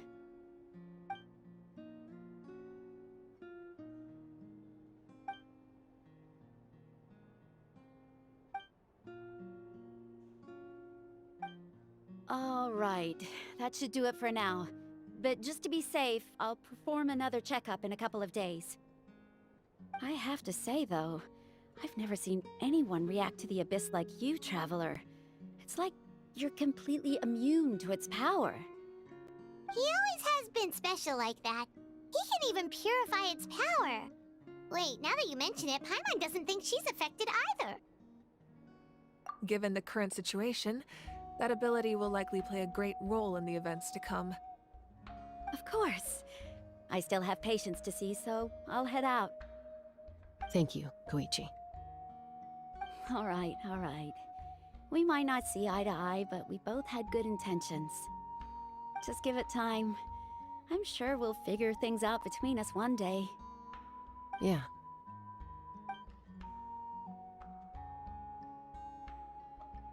All right. There's so much to discuss, I don't even know where to begin. You've seen it for yourselves now. The devastation in the Night Kingdom. I'll get straight to the point. Natlan is on the verge of destruction. It's very possible our nation has less than a year before total devastation. Huh? No. That can't be true, can it? That's right. But I've only ever disclosed that fact to the handful of people working with me to save this nation. Our looming destruction is not a recent development, but the inevitable conclusion of the disaster the Abyss initiated 500 years ago. Mualani told us a little bit about that. 500 years ago, all the nations of Teyvat were invaded by the Abyss. Unlike the other nations, Natlan never had stable and deep-rooted ley lines, so we suffered the worst of the invasion. The battle against the Abyss was exceedingly long and brutal. In the end, victory came at the cost of our civilization and countless lives. Even then, it took centuries of solving the disasters caused by the Abyss to finally achieve the peace we know today. And still, this is but a superficial victory. The forces of the Abyss have merely been driven back underground. Their threat to Natlan remains as real as ever. I'd never have guessed. The problems plaguing the Night Kingdom are all the more complicated because that realm is essentially functioning as Natlan's ley lines. Immediately after the war, our calculations estimated that we would have a maximum of 500 years before the Night Kingdom was completely lost to the Abyss. But at that time, we were a nation of the destitute. Our people no longer believed in victory, nor did they hold hope for the future. Our civilization was dying, our faith crumbling, and the line of power passed down from the Wayab nearly severed. If we didn't bring the nation back together, it would be foolish to even dream of defeating the Abyss in the future. So, the Archon had a long and involved discussion with the heroes of each tribe, and finally came up with a 500-year-long plan to save Natlan. So that's what happened. After finding Gachina, I encountered a strange figure who gave me a series of new memories. Since the plan was mentioned in those memories, I guess I've been chosen to play an important role in it. But there's still something I don't understand. Those memories showed me the Pyro Archon from back then. And it was you. Huh? But that doesn't make any sense. The Pyro Archon is supposed to be human. It's impossible for a human to live that long. That's right. The hardest thing for humans to overcome has always been time, or rather, the natural limitations of our lifespan. A god can extend a human's life by using a certain amount of divine power, or subjecting them to a curse. But, as we all know, Natlan doesn't have gods like that. We can only rely on our own methods. A human life is like a flame destined to be extinguished. 500 years ago, I placed my life within the sacred flame. Only by dying before my time could I have the chance to wake up again. So, in other words, this is your second life? Yes. We only managed to defeat the Abyss all those years ago because the tribes came together as one. If the Natlan of the future was to have a fighting chance, the Pyro Archons that came after the war had to rebuild the decimated tribes. The goal was to reunite the people and restore the strength of each tribe's Wayab. Once a tribe was back to its full strength, the tribe's Wayab would select a hero, indicating the tribe was once again ready for war. The Chosen would then stand by my side in defense of our nation, just like great heroes of old 500 years ago. So that means I'm one of the Chosen? That's right. You bear the ancient name Umoja, the same one held by the hero from your tribe 500 years ago. It means unity. After your adventure in the Night Kingdom, I trust you've come to fully understand the meaning of that name. So in other words, you always knew who the Wayab were going to pick from each tribe? Yes. According to the plan, each tribe was supposed to have been fully restored by the time I awoke. But something went wrong along the way. The 6 heroes successfully inherited the ancient names from 500 years ago, but the intel regarding the plan wasn't passed on to them. Once again, it comes down to the deterioration of the Night Kingdom. Communication between the Sacred Flame and the Wayab has been blocked. Just like how the Ode of Resurrection failed to bring Kachina back. Exactly. It's just another tactic the Abyss is using against us. The Abyss may not possess intelligence, but its methods certainly aren't easy to counter. If we want to unblock that information from being passed on, my presence alone isn't enough. The ancient name-bearer must establish a greater connection to their name. So, I've tried my best to help them from the sidelines. Currently, Shilonen of the Children of Echoes, Kinich of the Scions of the Canopy, and Iansan of the Collective of Plenty have all been acknowledged by their names. During your adventure, you too earned the acknowledgement of your Wayab, Mualani. In the process, you gained the memories stored within your name. But we have less than a year! Yes, but we have no choice. We cannot start the plan until all the heroes have been gathered. That's also why I haven't been able to take action despite the urgency of the situation. But if you knew this whole time, why didn't you just tell me about my role in all this? Wouldn't that make everything go a lot faster? Perhaps, but the opposite could also be true. Knowing your destiny too early could mean failing to realize your full potential. Just like your determination to save Kachina, I hope your commitment to this endeavor comes from your own strength of will, rather than a sense of obligation. So I suppose you're not going to tell us who the final 2 heroes are then? That's right. Their time is yet to come. Putting pressure on them beforehand will only hinder their development. I can only trust in the judgment of the Wayab. I have never believed I could solve this crisis alone. In fact, it was precisely because I chose to trust and rely on others that we managed to get this far. Natlan's salvation lies not in its Archon or any singular individual, but in us all. You're quite perceptive, aren't you? I thought I might get away with avoiding the topic. Huh? Oh, right! All of the stuff you stored here before, where did it all go? Even though I sacrificed my power, I still needed a contingency plan to ensure you would make it back from the Night Kingdom. After all, I was the one who allowed you to take that risk, and Mualani has an important role to play in my plan. In addition to their sentimental value, the items I stored here held a much more important purpose: fuel. Fuel? So back then, that's why you... Yes.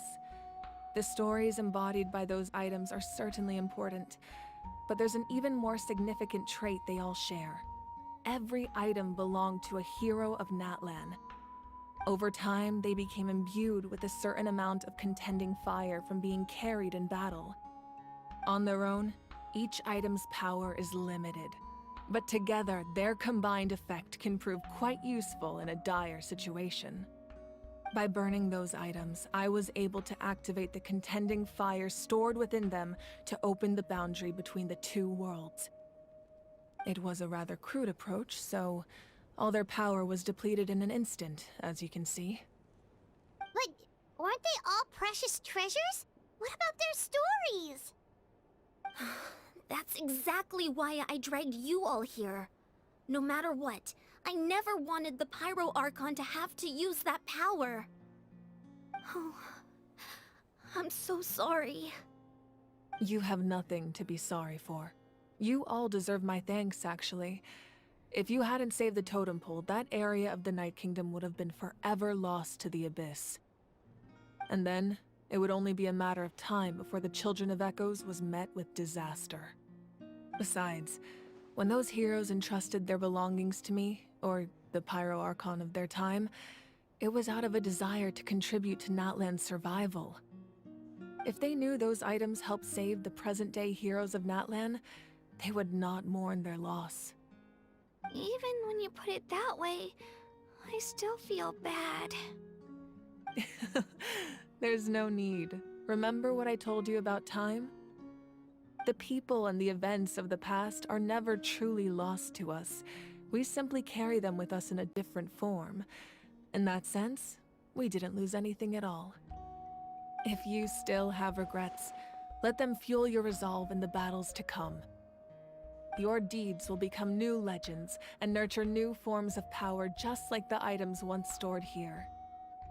Well, we'd still like to return the favor.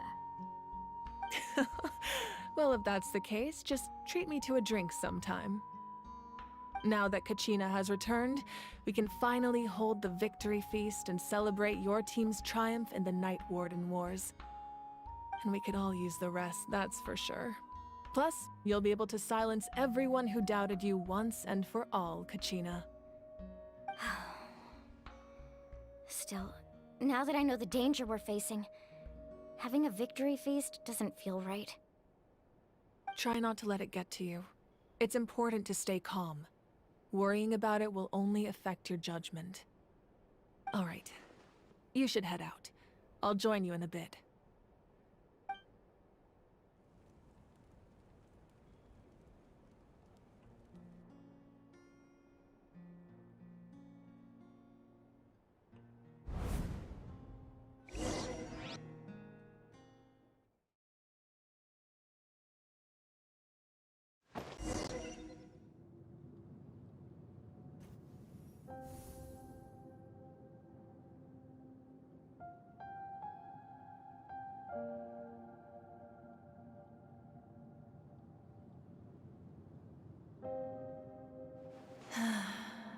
When I was young, I used to sit by the hot springs and listen to the stories of warriors from all over Natlan.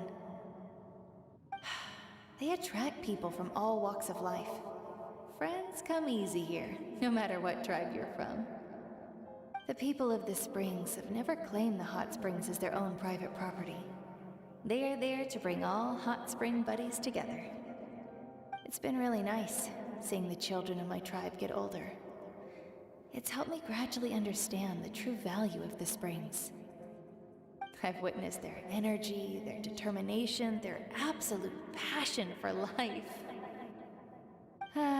Even when they cause trouble, I never managed to hold on to my anger for long. It's unbelievable how quickly they worm their way back into my good graces. I'm certain Mualani will become a great warrior when she grows up. She possesses infinite potential. I can see it. One day, when I'm no longer in fighting form, I'll come here and tell stories to all the children, just like those warriors did for me. So, you better get busy, Pyro Archon, or I'll end up running out of stories.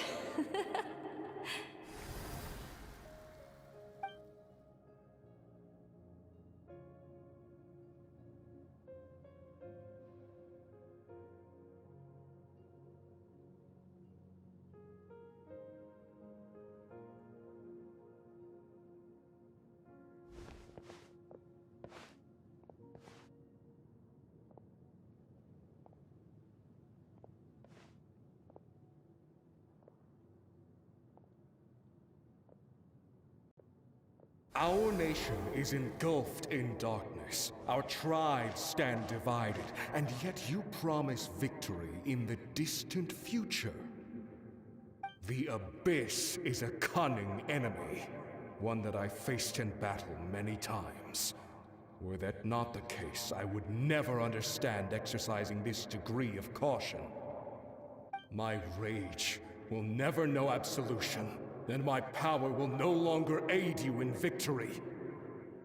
But you came to me because you knew you could convince me with just a single sentence. I understand your choice. The heroes of today will forge the path ahead with blood and fire. Just remember to earn us the victory we are owed.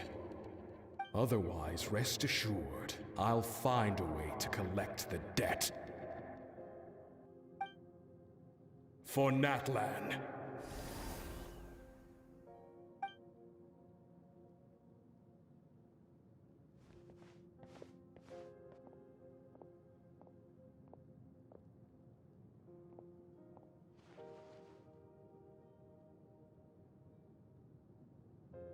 So, you're gonna head 500 years in the future to serve as the Pyro Archon again? But what about the you from right now?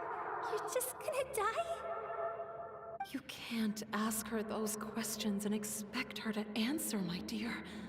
The decision is hers to make, and she deserves our support. We will do everything we can to rebuild the tribes. Don't you worry. Even across time, we will all do our part to fight for Natlan's future. Yeah, Mom's right. We'll always believe in you, sis. Oh, seriously though, Dad should be here. Where is he?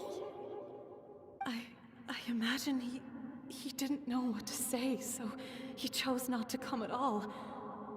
Don't take it to heart, my dear. That's just who he is. Just remember, no matter what happens in the future, we will always love you.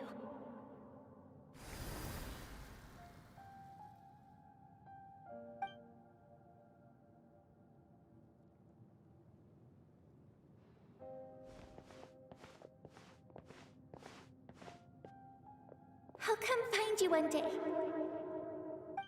I know I can't live that long, but I'll think of something. There has to be a way for us to meet again one day. If there's an answer out there somewhere, I'm gonna find it. So, don't forget about me.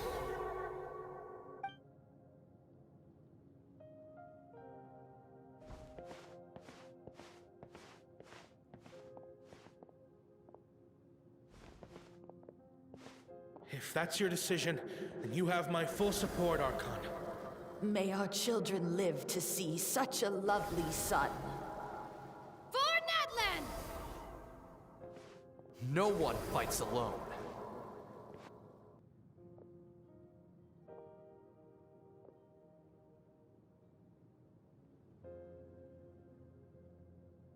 The rules are my legacy. They shall grant us the strength to overcome the next tragedy. War forged the 6 tribes, taught us how to fight, instilled in us what it means to love. Who will be the one to bring this to an end?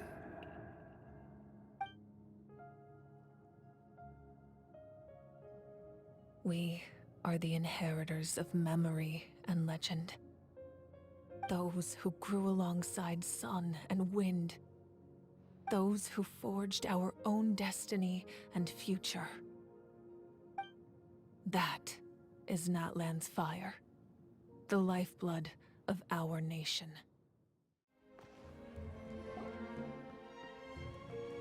Hey, Koichi! You here for the victory feast too?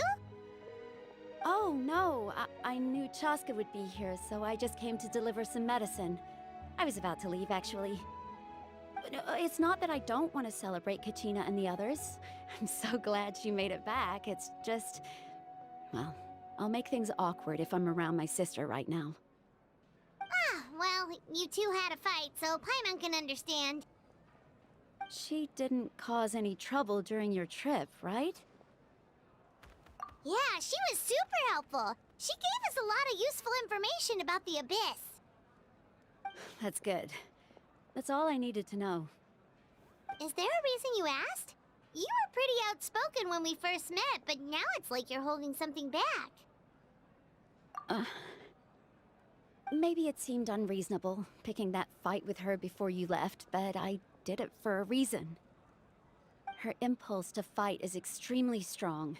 Her mental strength helps her rein it in, but she still loses control sometimes. I had no idea what you might face in the Night Kingdom, so I didn't want to take any chances. So what you're saying is... Okay, so maybe it sounds a little stupid, but it works pretty well. It helps her keep her cool for a little while, at least. Anyway, I'm just glad you were able to make it back safe and sound. That's all I wanted. But do you really have to go that far? Can't you just talk it out? No way. Chaska never opens up about her own pain, especially to her family. She can't learn about this, or it'll be even harder to help her. I appreciate the understanding, and don't worry. I'll find a way to help her ease this burden. Anyway, I need to get going. Enjoy the celebration. Oh, and if you ever need a doctor, you know who to find. Huh. Who would have thought there was a deeper reason behind their arguing? In the end, it's all the Abyss's fault. Paimon's had enough of them.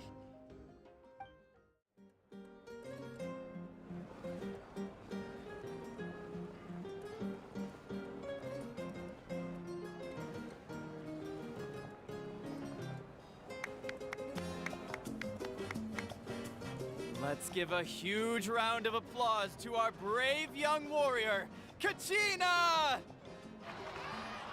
Woohoo! Well done, Kachina. Thank you, everyone. I'm so glad I finally made it. I always knew you could do it. With so much potential at your age, you have a great future ahead of you. You're one to talk. Don't think I didn't know you were the first person to abandon your team. I'll be dealing with you when we get back. I had no choice. My friend invited me. I couldn't just say no. Oh, really? So you weren't just trying to get ahead in the first round? I wasn't, I swear. I just happened to find that bearer injured in the wild, so I stopped to bandage his wounds. When he insisted on repaying the favor, what was I supposed to do? I'm just one person. I figured Kachina would have no trouble replacing me. But the fact of the matter is that after your departure, everyone else started thinking about swapping teams too. I'm really sorry, Kachina. It was wrong of us to abandon you like that. It's amazing that you still made it all the way through to the Night Warden Wars. That's the highest honor. So, what about you guys? Did you make it far? Our team captain drank too much the night before the competition and turned up late to the stadium on the day. We got disqualified. Serves you all right. No sympathy for me. Alright, I'm alright. There's no need to be like that, Uncle Pakal. Dear friends, I'd like to say a few words. Firstly, I'm grateful to my friends and our great Archon for helping to bring me back. This traveler and his companion Paimon are some of the strongest people I've ever met. If they were allowed to participate in the pilgrimage, I have no doubt that they'd win the whole thing. They've agreed to let me learn from them. With their help, I believe I can become even stronger still. And let's not forget my good friends, Moalani, Chaska, Kanich, and Dion-san. They all helped the Traveler and Paimon figure out a way to bring me back from the Night Kingdom. They too deserve to be called our heroes, so please give another round of applause for them. Thank you so much! Well said! I'll drink to that. How does it feel being a hero, Kachina? To be honest, it's a bit overwhelming. It all just feels so surreal. Well, you better get used to it. Next up, undefeated champion! Hey, please don't make fun of me. Ah, you're here. Have some fruit juice. I got it specially for you two. How did you know? That's Paimon's favorite! You look like you've still got questions. Ask away. Because they had their own lives to live. The thought of telling them, abandon your families and everyone you love, and come with me to the end of time, for in 500 years Natlan will be destroyed, it seemed too cruel. You could just as easily point out that everything in this world would come to an end eventually. But life is short, and beyond a point, it just doesn't seem real. Imagine if I said, let's leave right now, and go save the sun because it'll flame out in a few million years. It would sound quite ridiculous. I couldn't make them shoulder that burden with me. Besides, every generation will have its heroes, this one included. The plan could still work without them. Or, of course, without me. But since I was the one who came up with the plan, I felt duty-bound to see it through to the end. Paimon's suddenly remembering that portrait in your room. Was that your family from back then? Yes, it was. So when you asked me who my sister grew up to be, the truth is that very little information survives.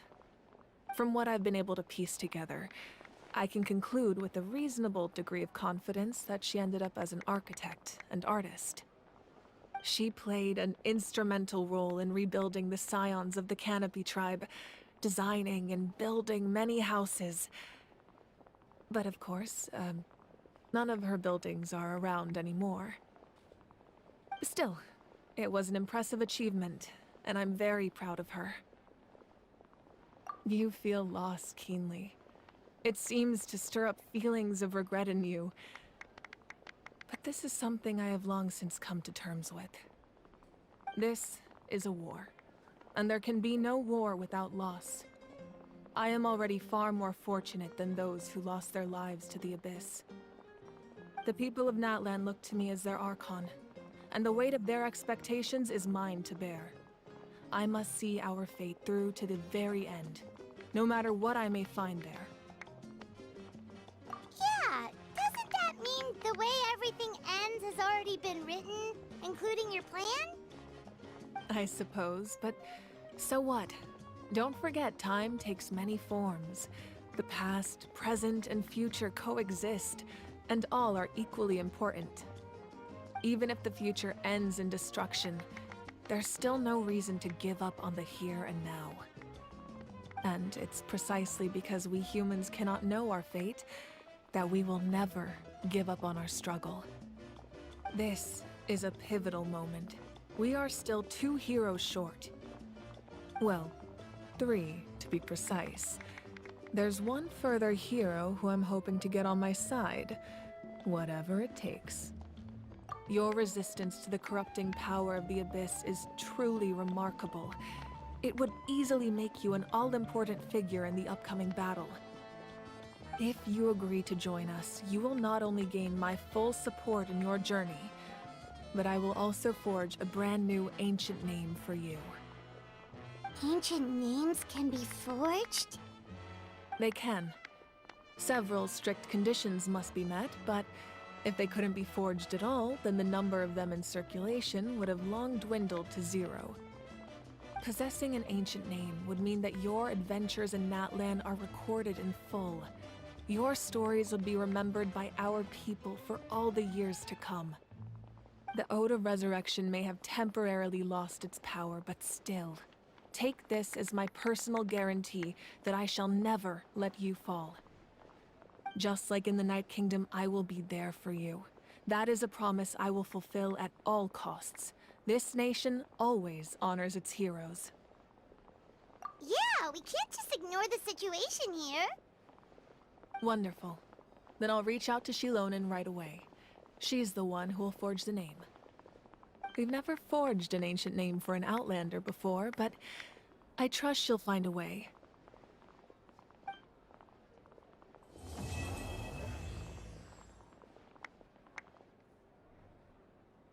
My lord, we've received word that the Pyro Archon has lost much of her power. Although your injury complicates things, this is most certainly the opportune time to seize the Gnosis. Victory and defeat are rules, not outcomes. I have never taken advantage of an opponent in a time of weakness, and I don't intend to start now. As for you, I must confess, I did not expect that little trick of yours to save the day. No matter how dense the fog, as long as the sun remains, we cannot turn day into night. She could have dispelled it. She simply chose not to. You don't have much time, and you're injured on top of that. What do you plan to do next? I'm beginning to see just how useful you may turn out to be. You heard something from here, didn't you?